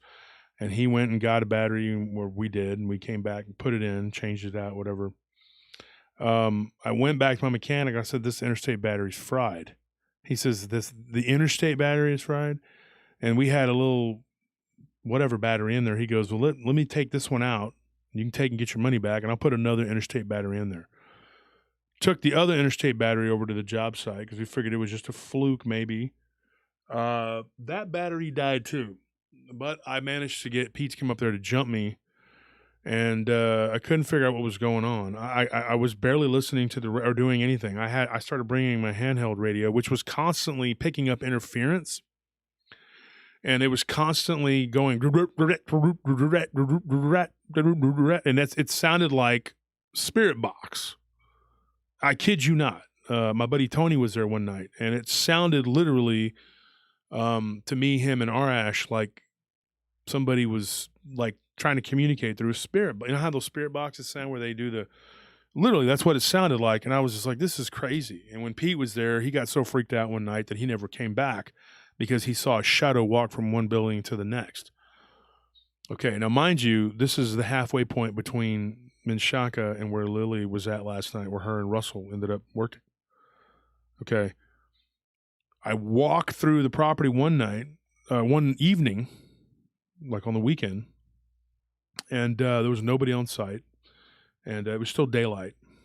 And I walked through one of the buildings to close and lock the doors and the windows. It was a routine I did when I got there on the weekend, especially. And as I walked through one of the rooms, the front door slammed behind me, and all I heard was "ow," like that.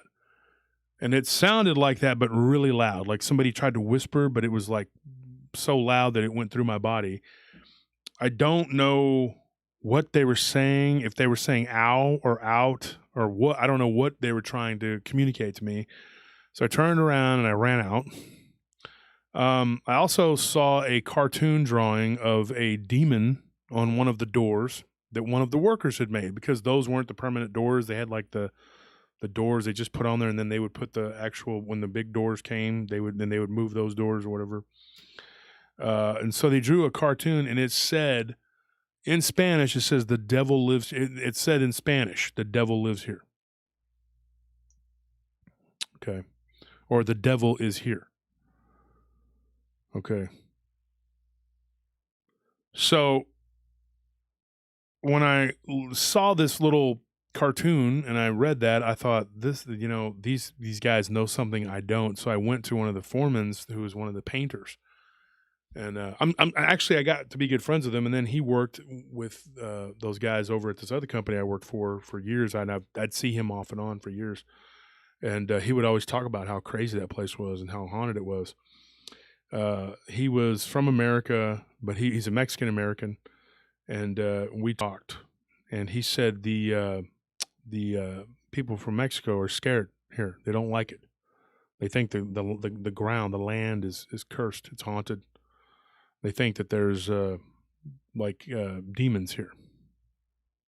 And I just kind of was like, well, that's preposterous. What is wrong with you, man? No, I didn't. I was just like, yeah, that's freaky, and I believe you. And so I had a lot of weird nights there.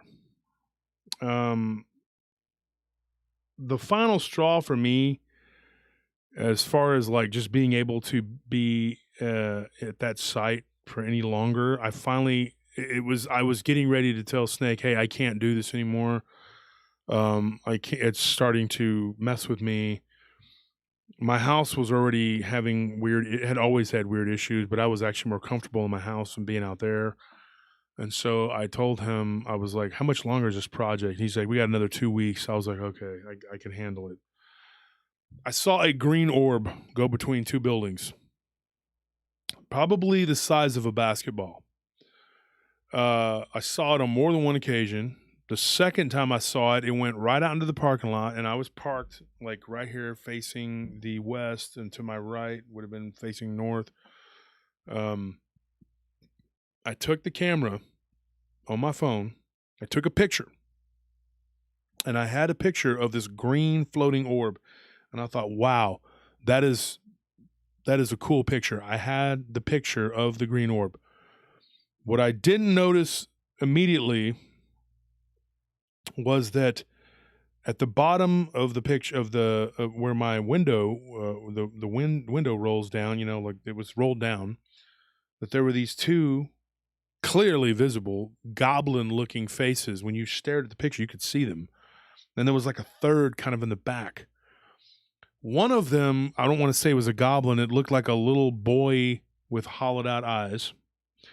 The one to the right of that one would have been my right, like if I'm facing it, which would have been, to the left of the little boy, whatever that was. It looked like a little boy he was like that, with his eyes and mouth just black. And this picture, this entity next to it, had little nubby looking horns, and had almost like a devil mustache beard, look like this right here. Just that's all it had. And I had that picture for years and years, and it ended up in my SBC account, whatever, that went defunct, and I lost my email or whatever. But I'm not kidding. I promise you, this is the absolute truth. I had that picture, and bunches of people saw it. I know Squid saw it. I know Diablo and Scorpion and Willie, they all saw it. Pete saw it. I had that picture for years, and to me, it was proof. Okay, that there was something there. The one in the background looked more reptilian, like with weird looking horns, almost like it had like a dragon head. I don't know how to describe it. You couldn't make it out real good. It's kind of up for conjecture. You could look at it and go, maybe this is what it is, maybe that's not. To me, that's what it looked like. But that happened all at that site. And that's when I went to the boss and said, hey, how much time do we have left on this site? And he says, probably not even 2 weeks, maybe 2 weeks. And I said, okay, I can tough it out. So middle of October, we were done, thank goodness, and I was gone. And so that's that. And that was a very, needless to say, a very creepy episode in my life. More of the high strangeness I've dealt with in my life. This is not a joke, folks. I'm not up here spinning yarn. I'm not making up stories. I'm not lying. This is the absolute truth. I am telling you the absolute truth. What happened last night to Lily Spoda did not shock me. Like, I was laying in bed and, getting ready to fall asleep, and, my wife was like, well, this is what happened, and I'm just like, I mean, it did. I wasn't like, wow, whoa, I'm totally blown away. No offense to her or to anybody else that's had experiences, but that's just kind of what happens. That area is just very weird. I mean, there's a lot of weird stuff that's gone on there. Now, had another guard. Okay, like I said, his name is Thule. I've known him since '96. We've worked together. Okay, he actually house sat in a haunted house, and I'll get him on to talk about that one day. But that's not today. But I am going to get him on to talk about what happened down in Menchaca, because it pertains to all this.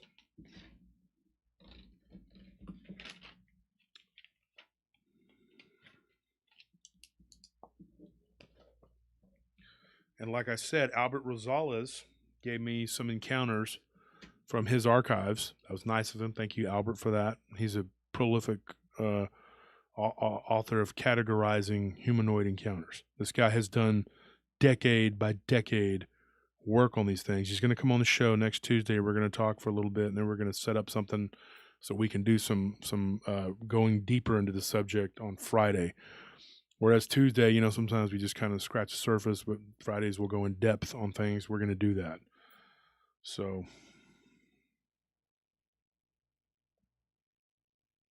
I'm going to make a note here.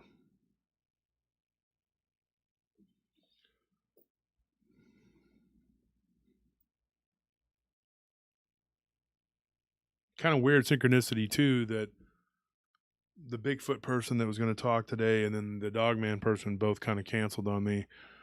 So it is kind of weird that this popped up, and I thought today, I was just thinking, you know what? I'm just going to drop it out there. Just this all kind of pertains to, each other. So I have another story that I'm going to tell about that same area. That's not my story. This is from a friend of a friend who told me this story years ago when I was working over there at that job site. And it was further down off of South First going towards 1626. Where if you go right, you end up going toward Menchaca. You go left, and you end up going toward Interstate 35. And they were toward the spot where it tees, where you go right to Menchaca, left goes to that 35. And as they were getting to that tee, an orb of light, yellow, he said, not orange or blue, whatever, but he said a yellow ball. He said it looked almost like the sun coming out of the sky. And it just kept going. He thought, oh my gosh, this thing's going to hit me. So he just stopped and pulled over. And it went right there and through the intersection at like 3 a.m, and then zoomed up and was gone. Probably a mile, maybe a mile and a half from the spot in Onion Creek where the guy that works for the Hernandezes saw the vampire. And I don't think he listens to my show, but if you do, I'm not doing quotations, Jose, to make it like, oh, I believe what you said, especially after what Russell Clark told us, about the orb that he saw right there on that bridge in Onion Creek. I have not seen anything at that bridge other than the giant porcupine that went across the road, which I don't think that's supernatural. I think he's just a big porcupine. I mean, I guess it is weird, but it's not like it did anything. It didn't stand up and go, hello, my baby, hello, my... Nothing like that, But it was odd to say the least. And so yeah, but me and Scorpion have had a lot of weird stuff happen. I don't know who's drawing it to us, me or him or both, and my brother too. Same thing. I think I've rubbed off on these people or something. I don't know that they've had weird experiences, or maybe living in that house caused weird things to happen. I know Willie had said he'd had weird things happen ever since he'd lived there with us. Even when he was living in San Marcos, he had some weird things happen to him. So, anyways, a lot of weird stuff. So that was the other encounter and so when she talked about this orbs, first she said she saw a UFO, which I guess it was if it came from the sky and then did all that.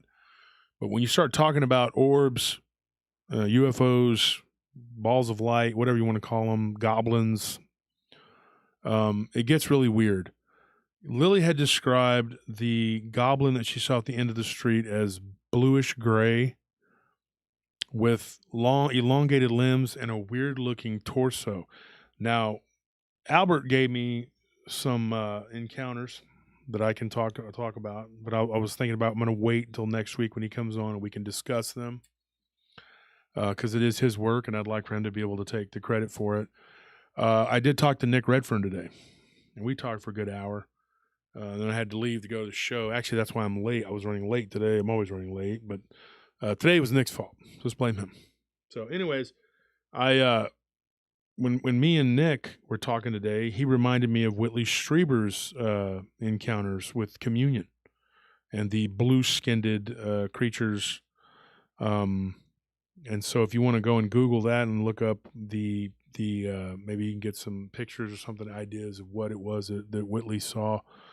The communion book he wrote, and it was all about the alien encounters he had with the Greys. There were also these blue type aliens.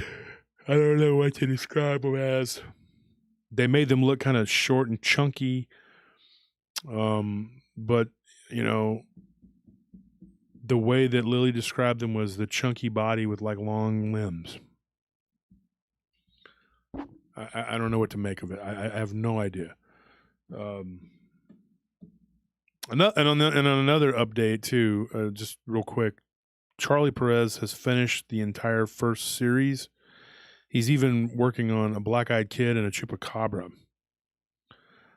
So there's that.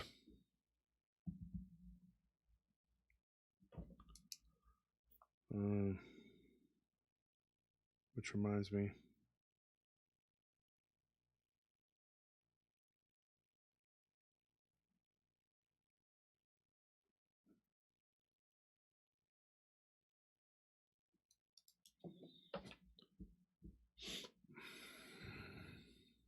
Gotta write that down before I forget.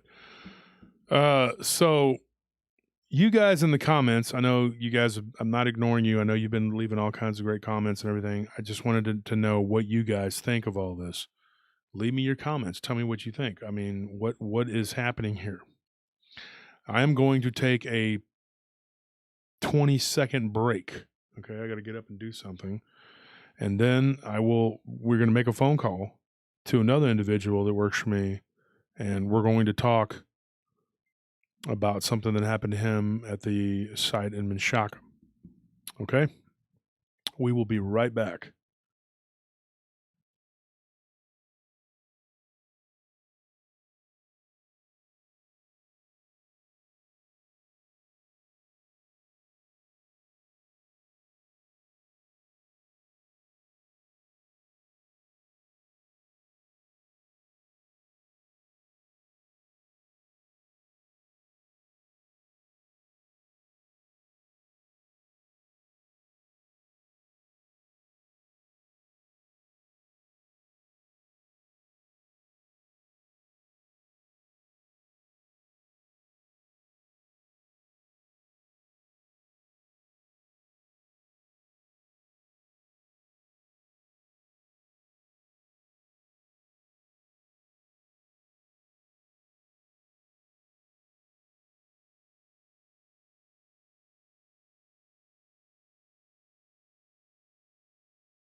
All right.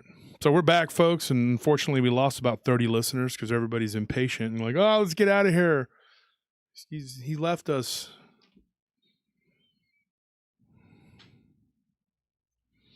So I'm back, folks, and we are going to call Thule. We're going to give him a call.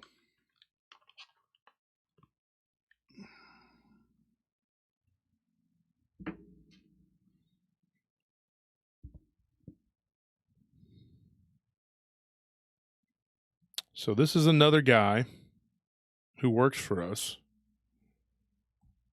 and I have known him for a long time. And he said he'd be willing to come on and talk. And I don't know how much he's going to want to talk about the other site, but he said he would talk about Menchaca. I think he doesn't really like to talk about the other site, and I'm just speculating here because he has to work there every night, and I don't think he's interested in the. Let's give him a call.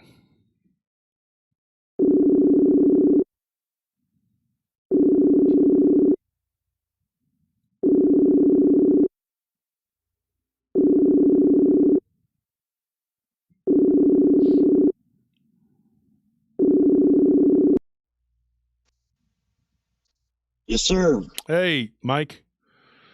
I'm doing my live stream. Are you available?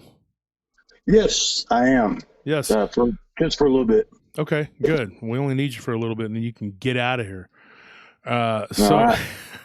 So, Mike, we've known each other since 1996. I believe that's a long time, and we worked together in government housing in very rough places. And we've been in some hairy situations, and we've known each other for years. And then you worked for me at the bar off and on for a couple of years, and now you've been working for me here for a couple of years. And we trust each other. We know each other pretty well, and we've had some weird. I love how you make light of all of those years. You know, soften it up a little bit for normal folks. There were some things that were a little hairy from time to time. Yeah. Well, in a past life, we were different people. Yeah, of course. Mm-hmm. Yeah, we're now very good, upstanding citizens, and we don't. As a matter of fact, 2 years ago, I was wearing a shirt and tie for a living. Yeah, that's right. You were selling mattresses. I still have one of them that you sold me. Is actually I still sleep on it. So, out in Marble Falls, very beautiful town that you were living in. Yeah, a good thing going out there. COVID kind of wrecked everything. Yeah, COVID. Well, it brought us together, didn't it? That's what. Well, it brought us back together. We've been friends for so long. So. Well, and we're still friends, but I mean, it brought me to working for you. Is what I'm saying. Mm-hmm. So. And unfortunately, a friend of ours. Always pleasant. Unfortunately, a friend of ours, folks, passed away not too long ago. We called him G. De Niro, Glenn. He died right before Scott Martis did, who was a very good friend of mine. In the research field, Scott Martis with the Lake Champlain, the work he did. Glenn was a good guy. Unfortunately, he took his own life, and he was a very close friend to Thule's, and he was a good friend of mine, and he worked for us part-time. And the funny thing is he just liked to work. He didn't need the money. He just did it because he enjoyed working with us. And unfortunately, I think he liked the uniform too. Yeah, I think he liked working over there and at different places and doing, and he just liked socializing. He worked at Whole Foods. Yeah, and, the managers all liked him. He's all about that post. He loved talking to people. Yeah, he was very personable, and it's unfortunate he had depression. So, what are we talking about? I got pasta sauce cooking. So, what are we talking about on the show? Pasta sauce. Yeah. Okay. Anyway, Thule does cook a lot, folks. He has his own little garden. I'm Italian. Yeah, because you're a Sicilian. But so here's the thing. Mm-hmm. We're talking about Menchaca and the post that you worked at in Menchaca. Don't name it, but when you were out there. Now you're also working pretty much start to finish, pretty close. Yeah, you worked there quite a bit, and then you've moved now to the site where Lily was last night, and you've heard a little bit about it because you asked me what was going on Facebook. I told you very little about what's going on. Now I'll inform you really quick, bring you up to speed. She saw balls of light. Some entity was seen.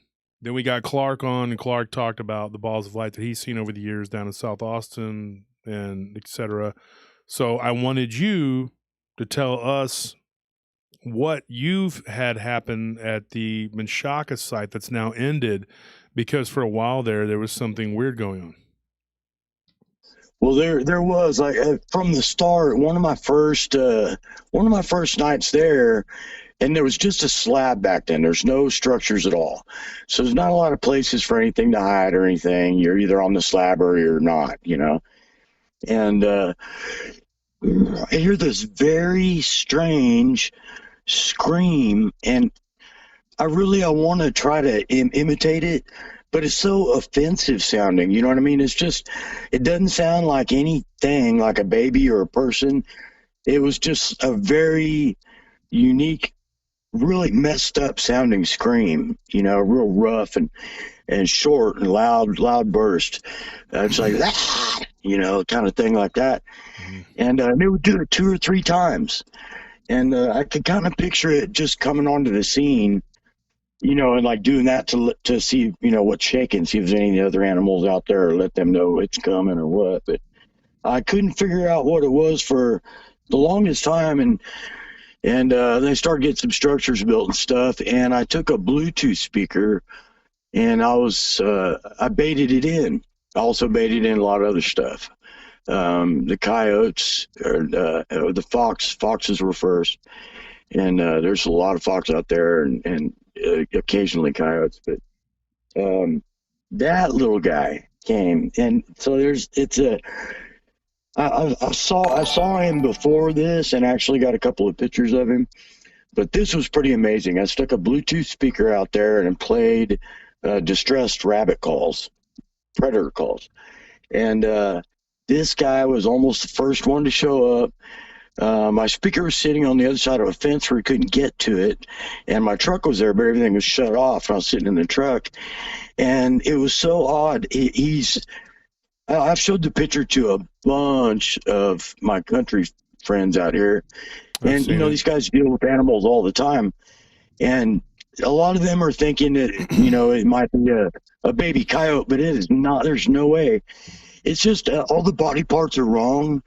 The color's all wrong. The hair is wrong. The tail, everything's wrong.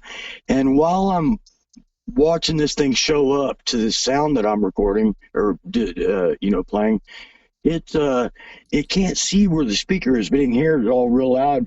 And it gets there and gets to the fence and realizes it can't go any further, and it stood up on its hind legs and looked around like trying to see, you know, stood up to where it could see further to try to see where that speaker was coming. I thought that was pretty odd. I saw it do it another time a couple months later. The scream always really creeps me out. Way before I saw it, it was almost easier after I saw it, you know. But I don't know if something bred with something else or if it's something supernatural or what's up.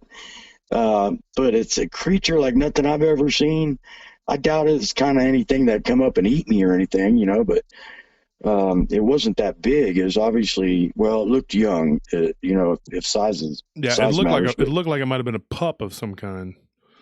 Yeah, a little more than a pup, but yeah, it looked like maybe about a year, you know, or, you know, 9 months, something like that.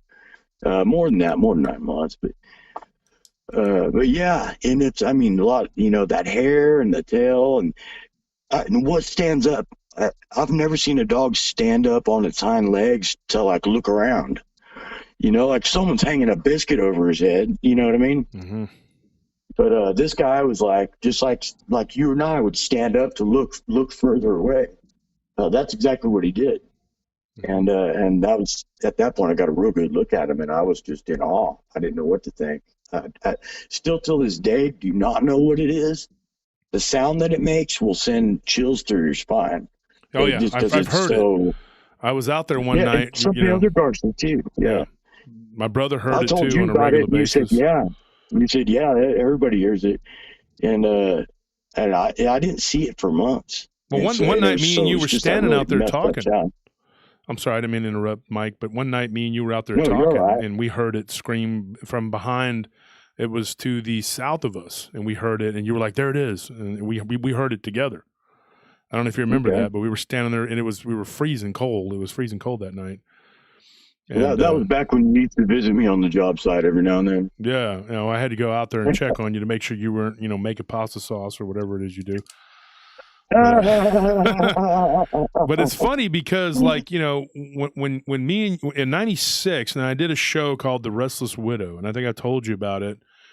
And in 1996, you were working for Taco Cabana, and you were the security guard there, and you and your girlfriend was the manager, and I used to go up there and visit you. And I would get free food, and it was funny because I was guarding a house where some people had died, and it was definitely haunted. There was weird stuff going on there, and you would tease me. You'd be like, "Oh, you're getting away from the ghost, whatever." And I was like, "Yeah." And you would always kind of mess with me a little bit, razz me. But you had your own experience in a haunted house. We're not going to talk about that tonight, but we will have you come on and talk about it. That's how I was able to razz you. Is I know what you're feeling over there. That's why I'm talking about it. Yeah. Yeah, that's real. That is all so real. And it didn't used to be to me, but I know beyond a shadow of a doubt now. Yes, ghosts are real.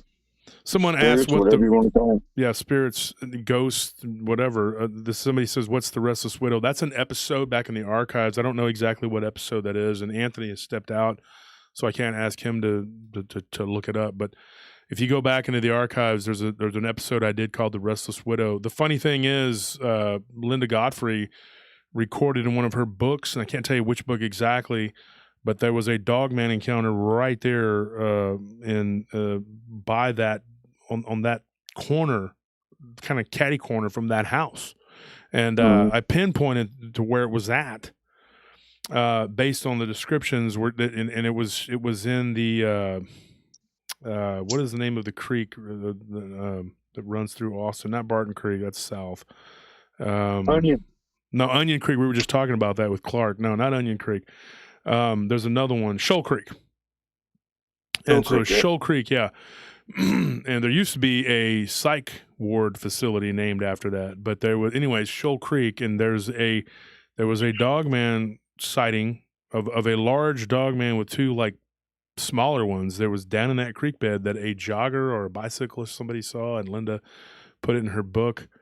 And I talked to her about that a long time ago.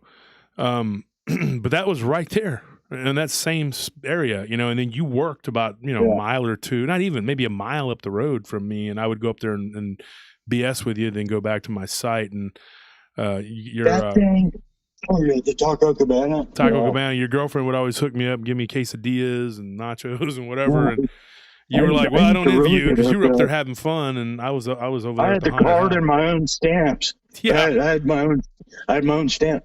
Yeah, she's cool. I did that every Friday night part time, but Friday night for 2 years. I'd always go up there and see you, and sometimes you were there on the weekend, I thought. But I would go up there and that's the only time was Friday and Saturday. Friday and Saturday, yeah, and I would see you. Yeah, right. And I was working 6 nights a week at that place, and the guy that was supposed to be working the other night that I wasn't there, I found out that he was ghosting it, no pun intended, because he was terrified. Oh my goodness! Yeah, because I was supposed to go by there and pick up his report. Remember Trini? Trini? Oh yeah. How did they make that guy a manager of anything? He actually committed suicide too. That poor guy, and that's sad. It made me feel bad for picking on him all those years. Well, I never did. You guys did. I was an angel. I never picked on anybody. I always wanted to duct tape him to the telephone pole right there in the project where I was so working. abrasive, but he was in pain. You know what I mean? He had like some kind of pain. Yep. It was just, but that guy, he told me one night, he said, "Hey, can you go by and pick up the reports from the guy's name was Ducky that would work over there or whatever, or not Ducky, a Goose." I remember. Yeah, I know you remember him. He was a little skinny kid and with pimples and everything, and he thought, I remember him going up to Taco Cabana to try to get free food, because I told him, I said, "Hey, go up to Mike and tell him that that you work for his boss and he'll give you free food," and you cussed him out. And then he never came back up there, and he was like, "That guy was so mean to me." Right. Yeah. They were so mean to me. I was that is hilarious. Because you were like a ball of fire back then with people. If you didn't know people, they would be like, "This I'm guy's still a the jerk." same way. I just think about it a little bit more, these days before I hurt somebody's feelings. But yeah, I'm real quick to say what I think about Yeah, you. you do. Absolutely. That's why I Yeah. mean, you've always been friends. You've always been able to talk straight to me and me talk straight to you. Yeah. So this guy goes up there to get food, and then he says, "Well, that guy doesn't like me very much." I said, "I'm sure he doesn't, because you were, me and you were government housing workers. We were only doing this other stuff, Yeah. because they needed people." And so we said, "Okay."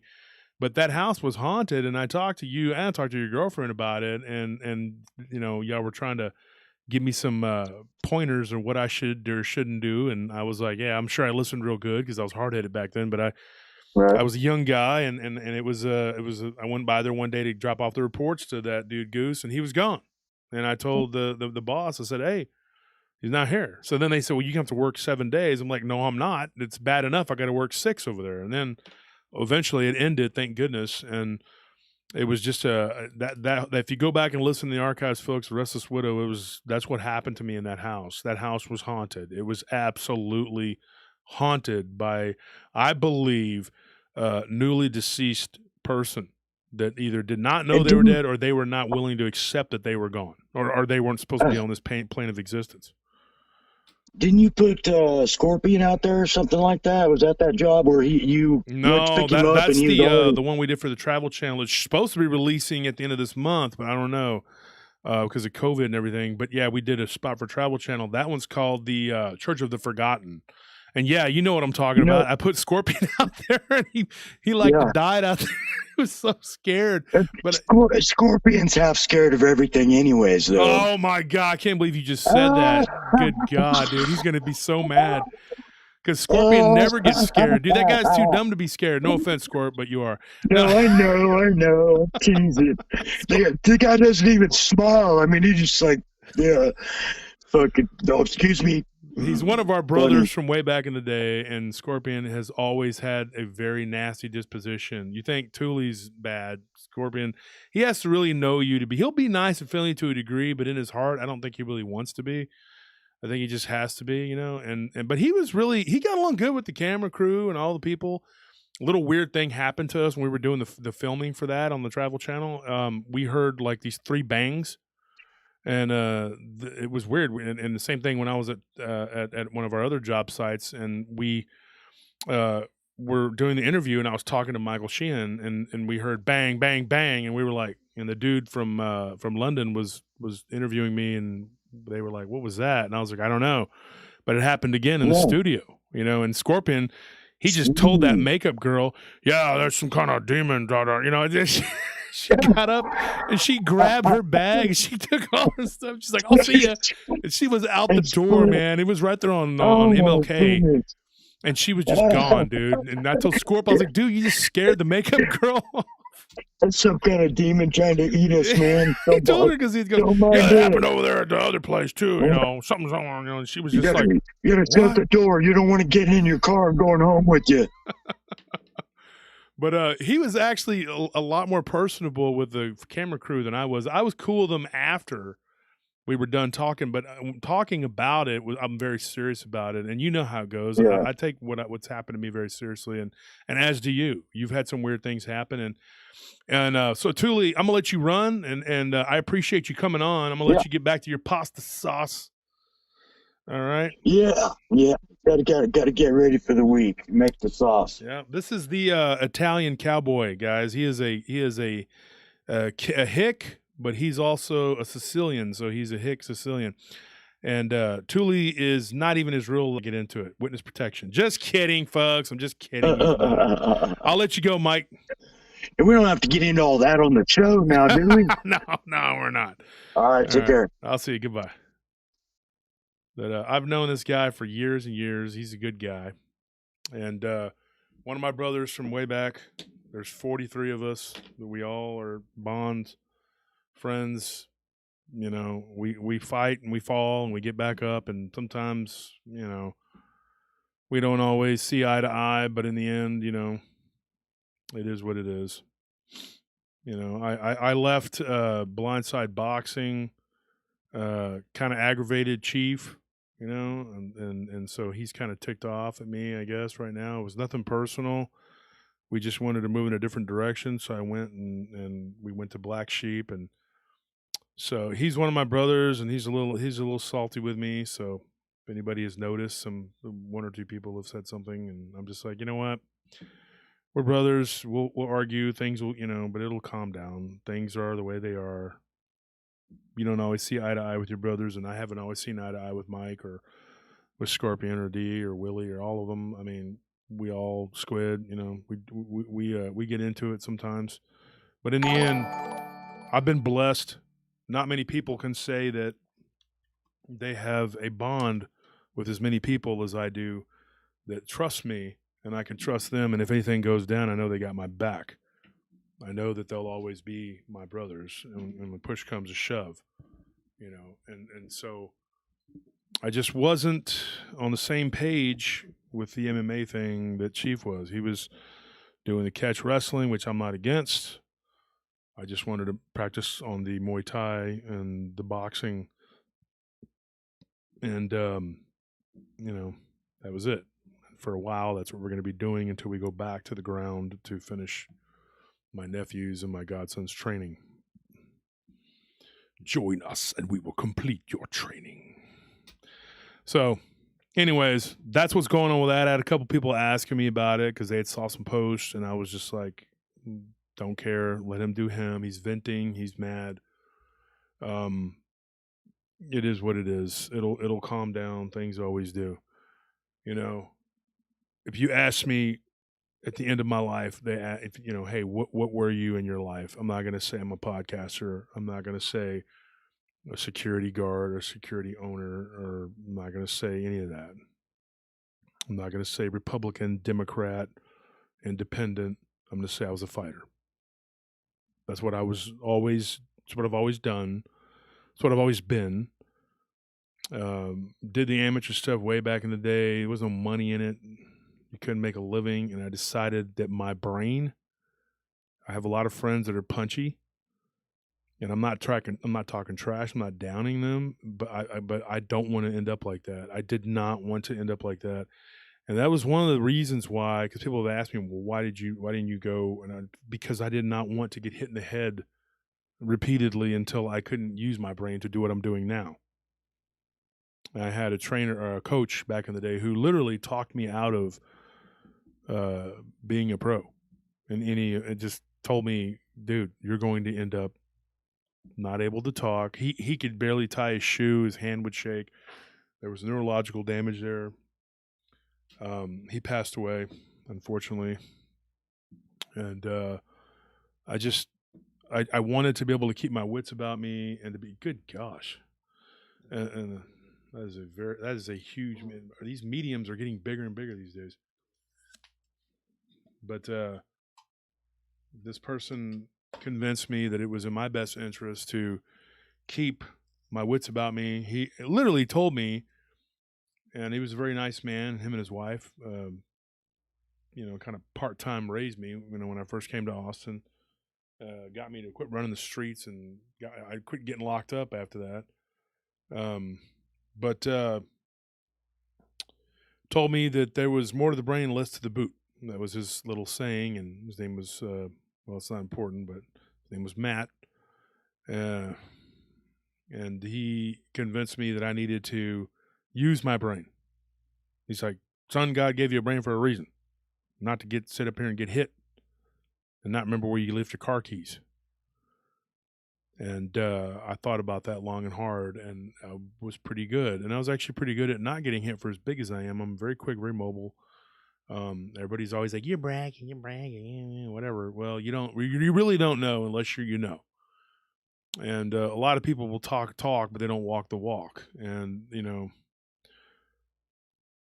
I'm glad that he told me that, because it made me think a lot about my life and where I was headed. And thank you, John, for that donation. Thank you, Chris Clough, for your donation. Thank you guys for the donations.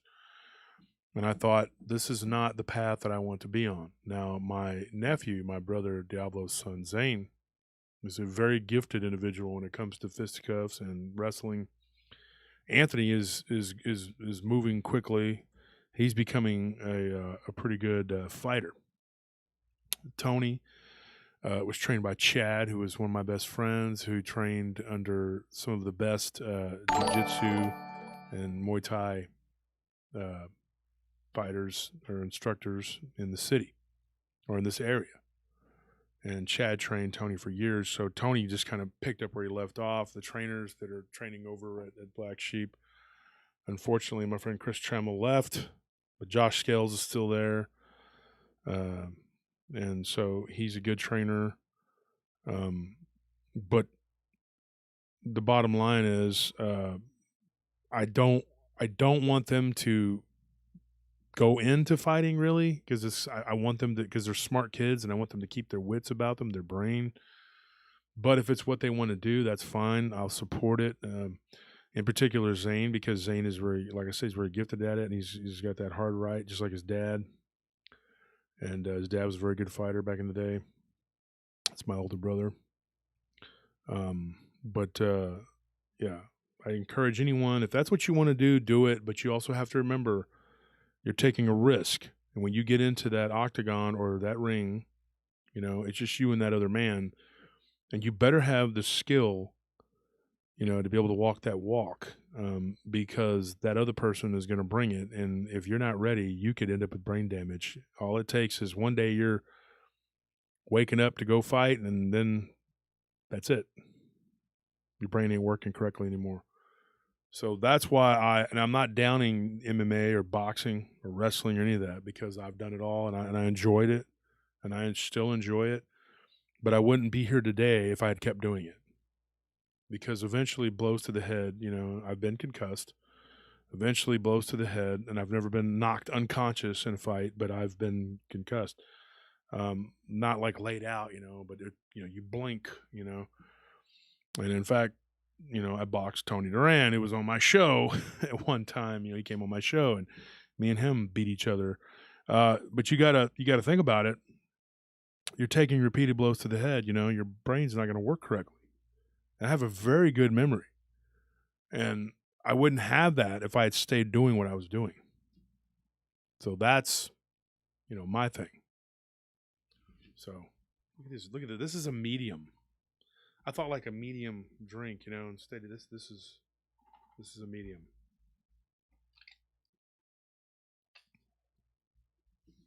Good God.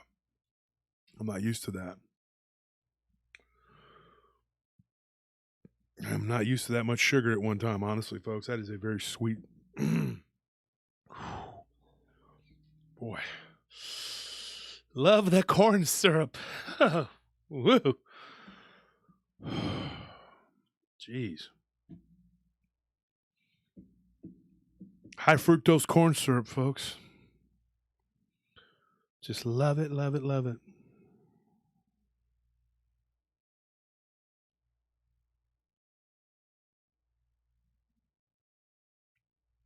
Yeah, this drink is like the size of my head. Somebody says, look at this. Look at this drink, folks. I could literally hide my fat head behind it, dude. Look at this. Good God. You gotta be able to lift some weights just to pick that thing up, man. Pretty soon we're just gonna have wagons. What do they call Anthony? The little flyer? What do they call the radio flyers? We're just gonna have a big tub of goo.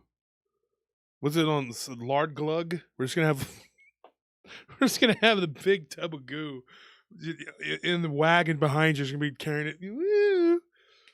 Stop and take a drink of my soda. I remember every day Diablo would wake up and go get a soda at the store. I'm gonna go get. What do you say? I'm gonna go get a refill. My brother's probably at the house cussing right now. It was like this. It was like this big. It was like, what was it, like a liter? Was it more than that? It was like a liter, wasn't it? The thing was like 50-something ounces. 52 ounces, I believe, is what it was. Kind of animal. Like, he would drink it, dude. Unbelievable, dude. Now he's diabetic. See? That's what happens, folks. So I appreciate everybody dropping in. I'm going to give you one more little tidbit here. One more little story. A little story for you to talk about. Take home. Put in your pocket. You can put up on the shelf. You tape it to the mirror when you get in there. All right. It's right there. Then you have a story for yourselves. It's a nice little story. This story I'm going to tell it's in South Austin too, and it's actually at a mall that we worked at. Now, I told my wife this, and I don't know if she believed me or not, but I said there's a department store, and I'd love to be able to tell you what it is. Figure it out though. It is a mall in South Austin. Okay. And it's a very large department store. Very well known. I shop there. I went in there the other day and bought a couple of shirts. They had these really nice shirts on clearance. I bought them. They look really cool. They're like the Hawaiian type shirts. They were drying. I didn't have a chance to put one on today, so I had to wear this. I really don't like this part of it, this shirt with the, I don't like the little zipper. It looks trashy to me, but whatever. If I want something hanging down, I'll wear a pendant. And I love pendants. I just don't like this. So I don't wear this shirt. But anyway, I don't care about how I look on the air. I just come out here looking all inglorious and shabby. So we went to this department store a couple weekends ago, and I told my wife it's extremely haunted. And I like I said, I don't know if she really took it seriously or not. But okay, somebody just blurted it out right there. Jeez, holy shoot. Okay. Thank you. All right. So anyways, no, it's not that store. Or is it? So anyways, we went to the store and we were talking to the clerk, and I told her, I said, so how do you deal with the ghosts here? And she goes, oh my gosh, you know about that. And I was like, yes, because I had an incident at that store overnight years ago, in 2003, I want to say. It was 2003 or something like that. And I was they lock you in basically overnight. And so, it's kind of cool. I was just walking around. There were some people doing some work in the back. I decided to go stroll through and check out, different stuff and look at stuff and, try on some clothes, I didn't actually do that. But anyways, I went and I was looking at different stuff, and so I saw something in the back, which I thought was a person leaning up against the wall, like kind of with their foot up on the wall, and I thought it was one of the workers, and I was like, why is one of the female employees still here? There was only like 3 or 4 guys working, doing they were fixing something. And I was in the back area. And I look and I saw it. I saw what I thought was a female, and I look again and I saw like a shadow moving to the wall, like real quick, boom. And I was like, so the next day, the manager comes in and I asked her, I was like, is this place haunted? And she's like, yes. Oh my gosh. Yes, it is. And she told us, she told me, and then the other guard that worked the opposite of me, some weird stories. Well, then fast forward several years, and we began to do the contracts for this out-of-state company, and it's still one of our clients to this day that does these contracts, these big contracts for these department stores and stuff that are in these malls, retail, and so one of my guards went to work there at that particular department store. This was probably 3 or 4 years ago. Now, it is in the South Side, okay? And it is not like really close to where we're talking about, but it's not that far. It's probably like 9 miles or something. I don't even think it's 10 miles. I think it's probably about 8, 9.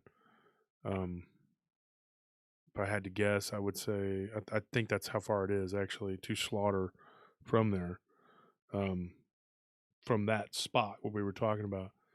So, anyways, there's a lot of weird stuff in that whole South Austin corridor. I don't know what it is. The 360 corridor's got a lot of weird stuff too. I've talked to guards who've seen cryptids and I'm going to talk about that on the show. That's another thing I need to do. In particular, I need to give this guy a call the next couple days. He was a patrol captain for a very large security company who claims to have seen what could have been a Bigfoot or a dog man in a parking garage. And this happened 12 years ago.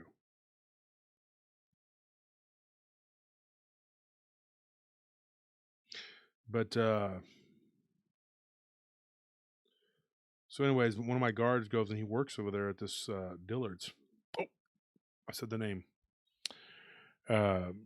Macy's, Dillard's, one of those places. Anyways, he goes and works at this place, and he felt like something touched him on his back when he was in the bathroom. Now, the bathroom is a weird spot. It's I don't know what's going on with that, but he told me, he says when he came out, he felt like something had kind of gently tugged on his shirt, and when he turned around, he over his shoulder, he looked and he saw in the mirror what looked like a female. And so he just pulled away and he looked again and it was gone. So then he got out of there and went toward the back area to find the night manager, who was actually staying late doing some inventory or something. They were doing that's why he was there. And we, like I said, we did the contract for this out of state company that gives us all these contracts. And that person that ran the store said, "Oh yeah, that's our resident spirit." And when he was working in the back, because he was kind of freaked out, he kind of stayed toward the back area where the workers were. Something pulled his chair out from under him and he fell backwards. But later he told, I think, one of my guards that he was actually falling asleep and he was leaning back in his chair and he had it up against the wall. And so something just yanked it out from under him and he fell. And that's his story. But he didn't see anything. He was falling asleep, and so he deserves to have his chair yanked out from under him. In my opinion.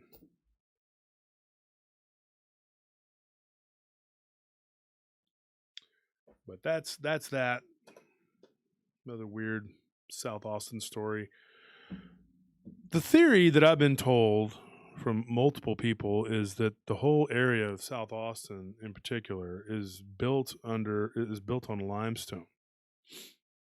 Now there's caverns underneath Austin too. The old Sears building, the Hancock Center, there used to be a city hall. It's underground. It's down under the ground.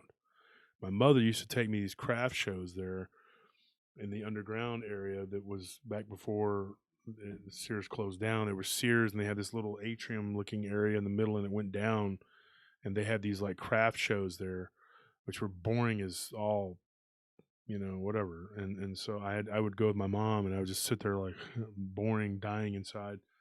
So I'd go explore, wander around, and there were areas that were closed off. Why there's so much underground, I have no idea.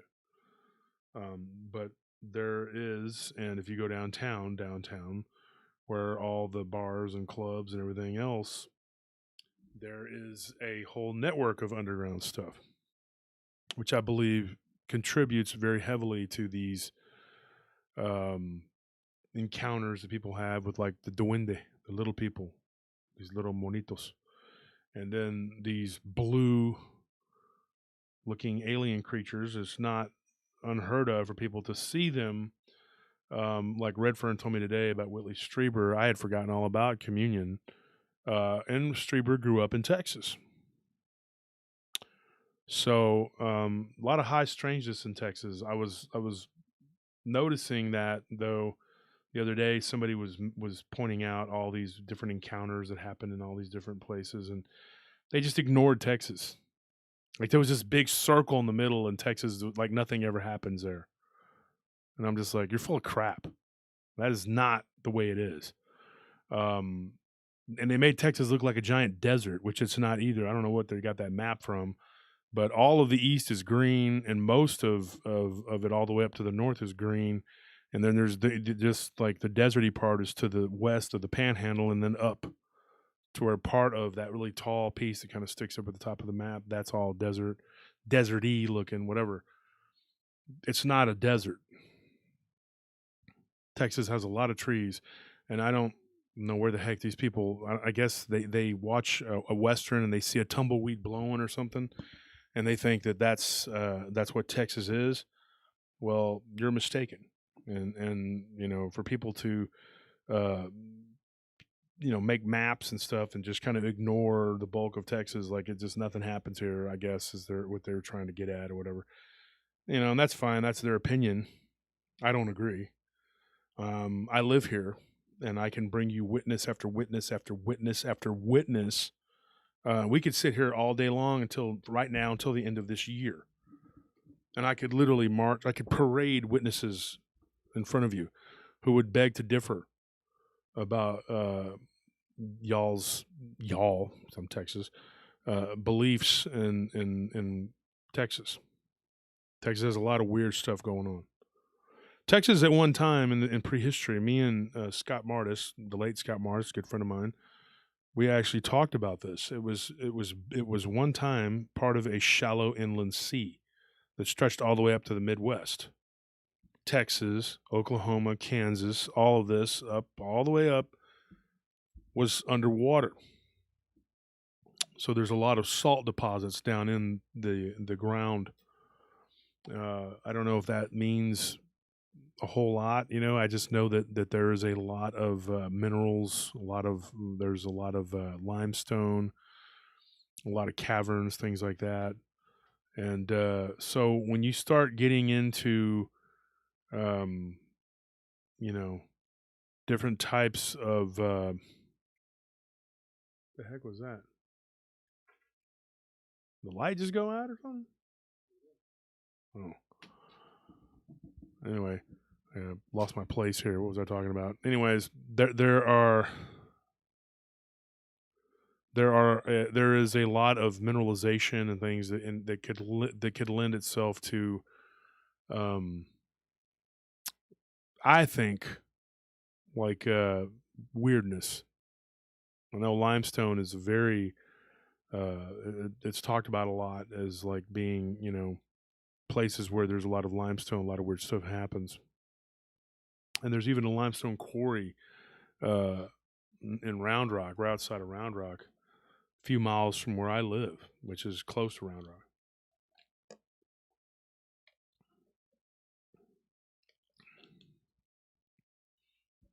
Somebody says you're also having them showdowns at high noon in the middle of the street.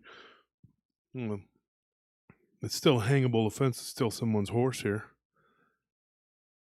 You can still ride a horse down downtown Austin. It's legal.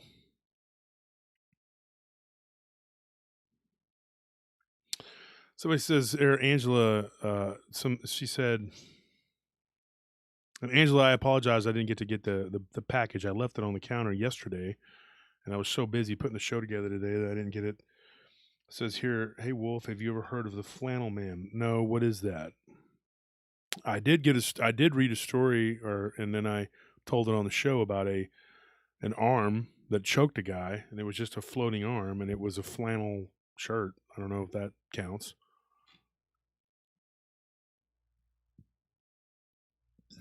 Antonio says, I've never had anything weird happen to me, thank God.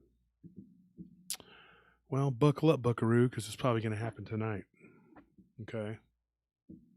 When you say things like that, you make it happen, Antonio. What a fool you were to speak those words.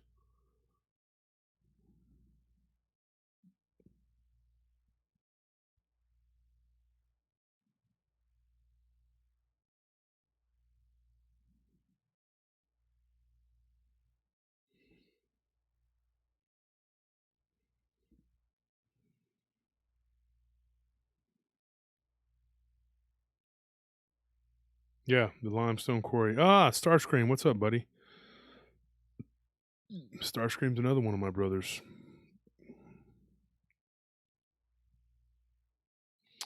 Joey, I believe you're from Ireland. Hello. It says counting down to the next Halloween special from Josh and Anthony. Well, I don't know. What do you guys want to hear? We haven't even discussed it yet, and it's around the corner. We got a few weeks still, but maybe. Well, I guess we got about 2 months, 2.5 months. But we're never too early to start planning for a big show. We will be doing another Hernandez Ranch episode real soon. That's going to happen. And it will go back to Jerry, I believe.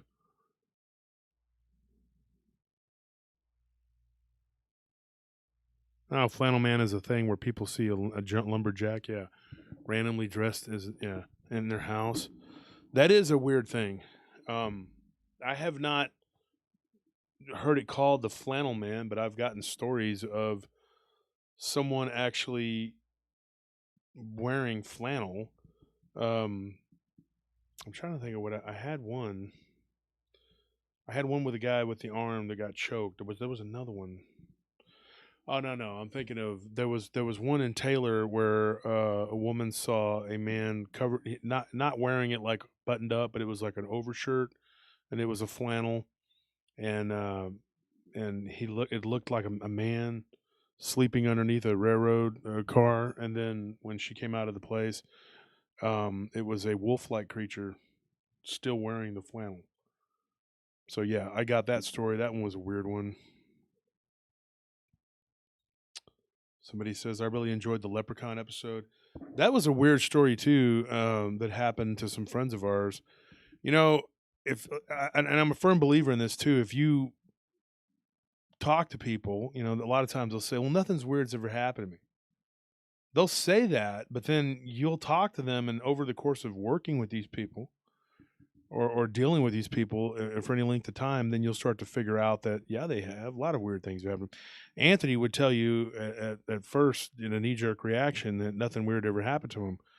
And then one day I told him to sit there and count through every single weird thing that happened to him, and he came up with over half a dozen weird things. I think that a lot of people do that. They tend to say, well, nothing weird's ever happened to me, and then, well, there was this one time. Oh, then there was this other thing, but that's it. And then later on, oh yeah, well, this other thing happened. And I think that we go through our day-to-day lives just trying to either ignore those things, or consciously or subconsciously ignoring them, or we just don't notice it, and we don't think that it's happened to us the way it really is happening to us, or the way it has happened to us.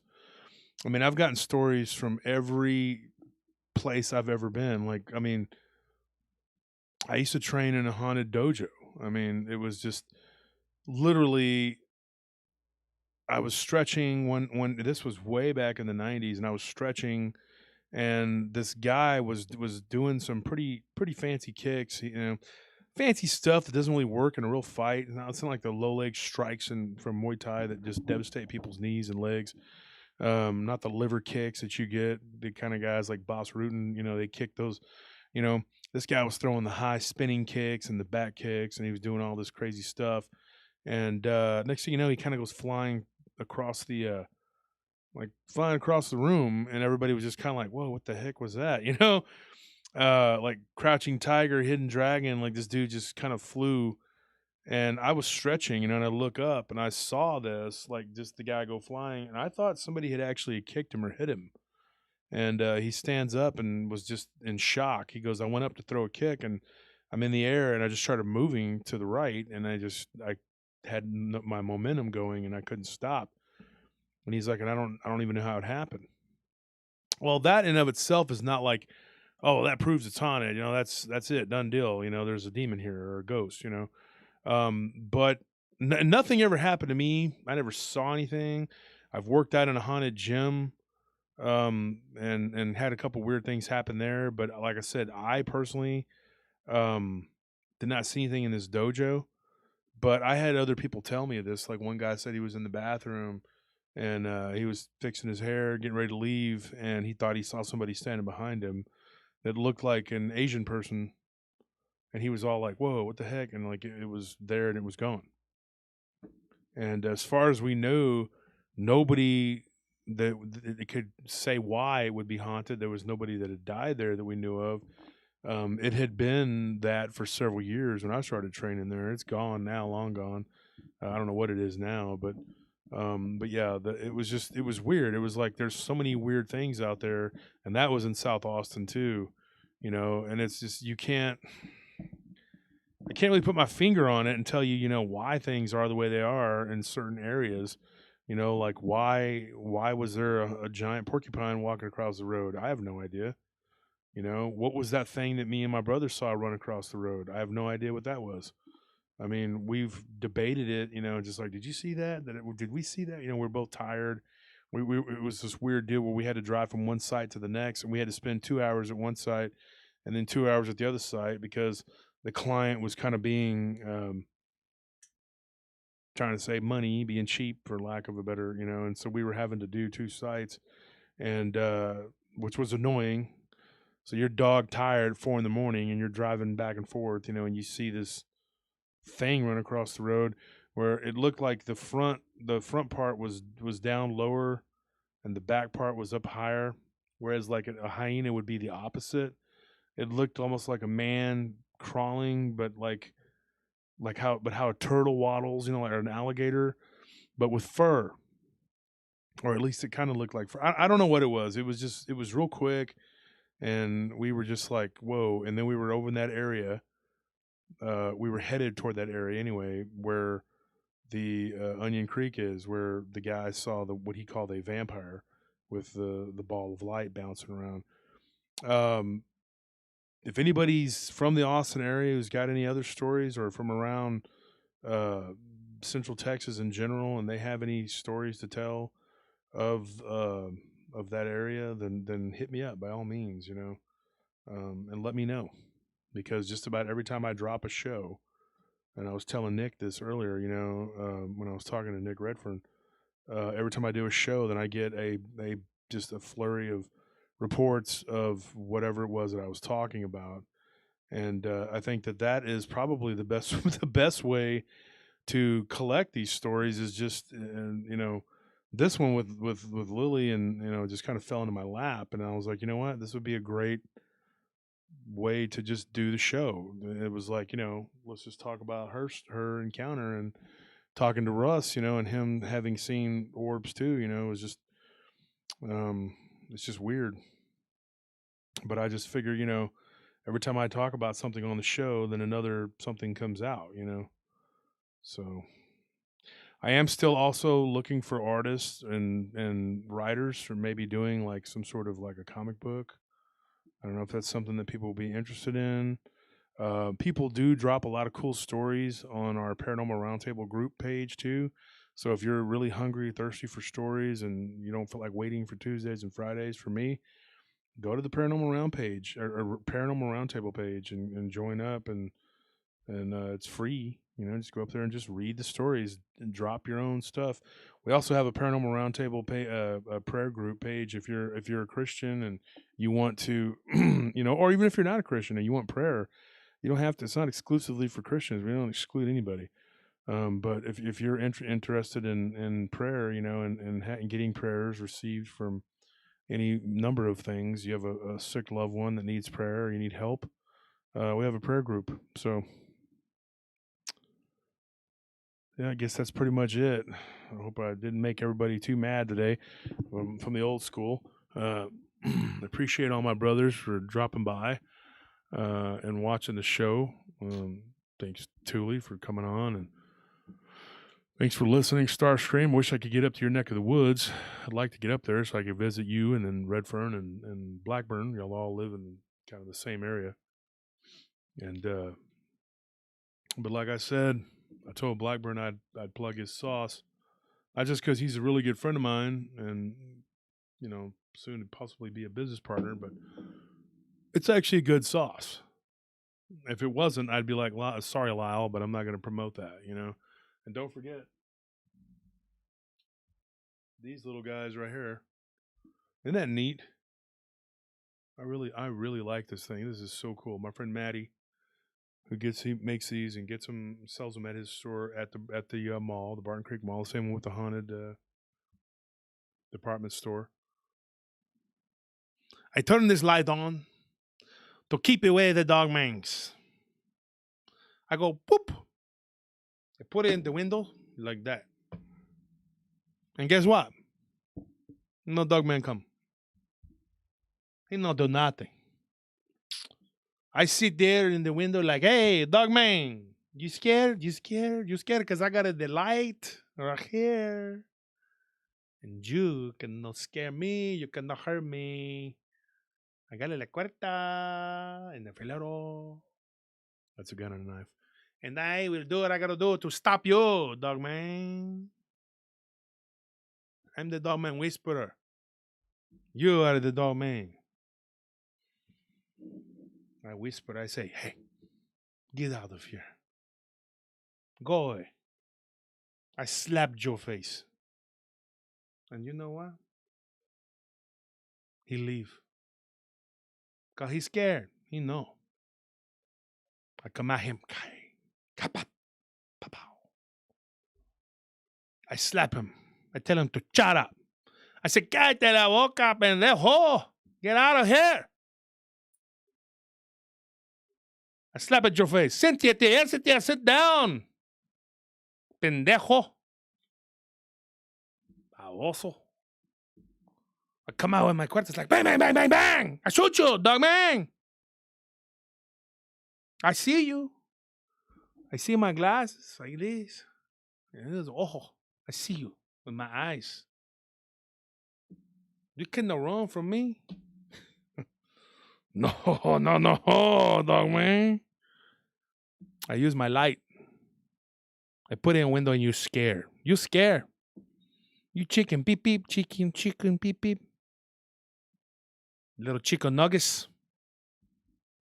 You so scared of me. I'm the dog man whisperer. I call my friend. Ba-da-da-da-ding. He answer. He say, hello, I'm from Australia and you're my... Then we go and we find the dog man and he say, we need a bigger boat. I said, no, hey. We drive a little pinto. We ride a horse, a little burro. I can ride on a little dog. And I beat the dog man every time. Dog man run away. Like that. Look at this space. He gone. Can nobody tame a dog man like me. This guy, these Josh Turners, he's nobody. Anytime like that, I shut him up real good. I just tell him, hey, zip it your lips. It's over. I'm taking my little cigar, frajo. I smoke, and I throw his. I bounce, I hit him in the face. And he crying like, hey, please, senor, don't hurt me. I am nothing for compared to you, dog man whisper. He crying on his knees. So scared. He's scared like the dog man. He's scared of me. He don't come up here to Wisconsin to do nothing. I crush him like a bug. You step on la cucaracha like, hi. That's him. And my zapata. Bang.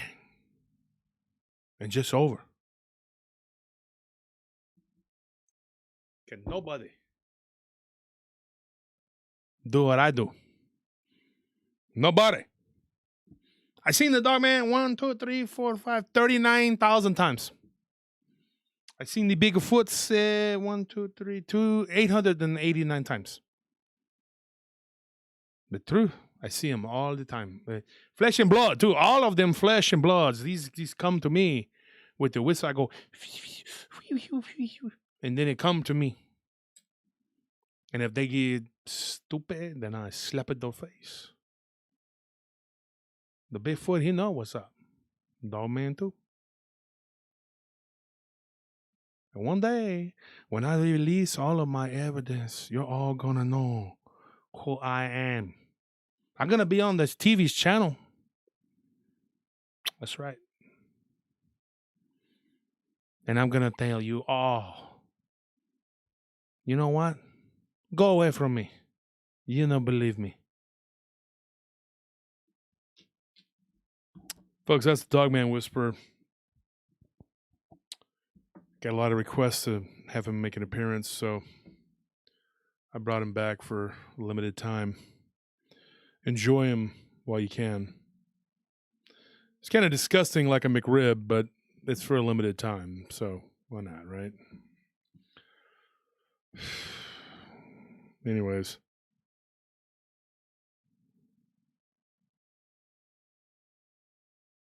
Somebody said, what's with the turkey legs? Turkey legs aren't that good. What are you talking about? These turkey legs here are really good. It's all about how you make them, dude. You use that good Cajun seasoning, they're really good.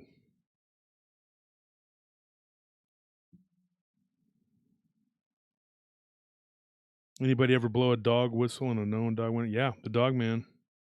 Whisperer. I'm sure he's blown dogs, whistles.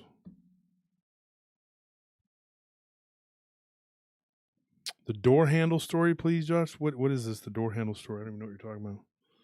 And refresh me.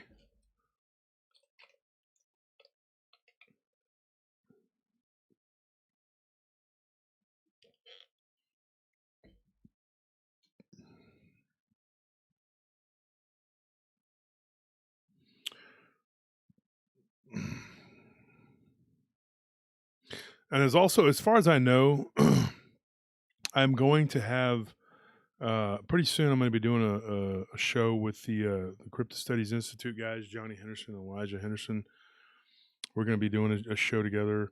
It's going to be on Friday drop, and then we're going to work with Barton Nunley, and I got something scheduled with Lyle. We had to reschedule because some stuff came up for me and for Lyle, but we have to reschedule with all these people because the weekends we had planned on doing all this recording, and then somebody decided, hey, I'm going out of town. I forgot that they were going out of town. Then I had another person call in. Next thing you know, you're working. So it's part of owning a business. Any devil monkey stories? Yes, I do have devil monkey stories. But that is all the time. What does it say? How did you get the wolf nickname? Funny you should ask. Well, I was such a rough and tough, tumble character back in the day. I was just like, hey, call me Wolf, and everybody did. That's not true. Actually, it's because I saw the Dogman werewolf thing, whatever, when I was a youngster, and I was naive enough to go around telling everybody, and I got made fun of it for it. So the name just kind of stuck.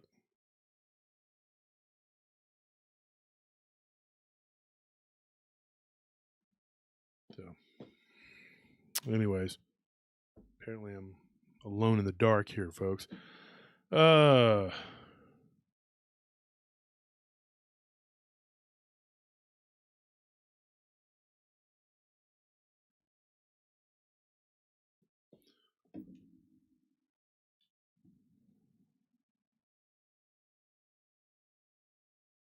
Yeah, stuffed turkey legs are freaking. They're awesome. You know, you got to get them. You got to come to Austin. Go to Spinners. There's so many cool things here to do. So many places to go. I mean, me and my buddy Arash talking about making a tour. Literally, he wants to like buy a bus and driving around to all these different locations where just point at stuff for the show from the show, where people have had encounters and people have seen things and stuff. I did that. I took Art Byers and his wife out to some of the places out in Central Texas last summer, out near Thorndale and all that. But it's different. It's in broad daylight, and it's not as spooky. It's not as scary. You can't really get into the mood as well. You got to go at night when the stuff is scary.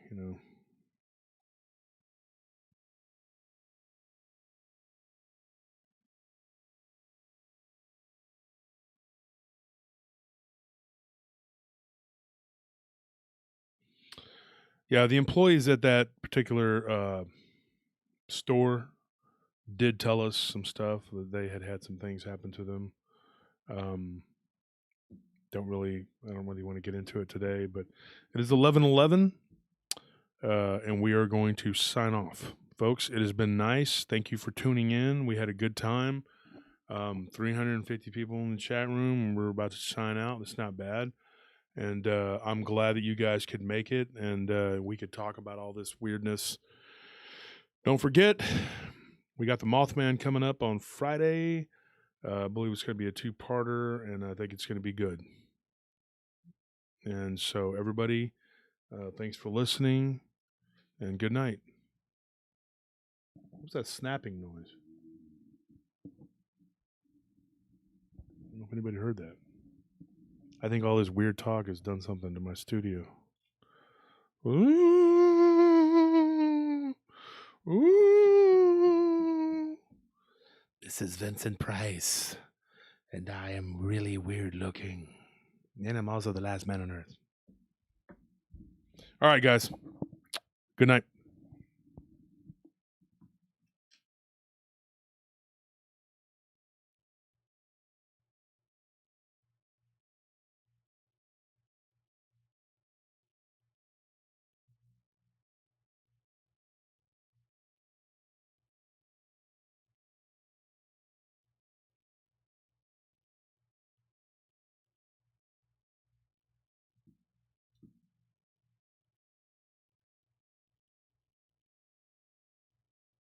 Thank you to everyone that donated. Thank you. I'll tell my wife.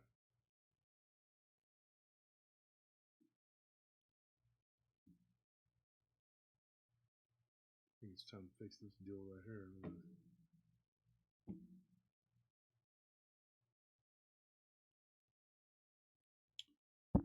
Please, folks, hit the like button too. Thank you.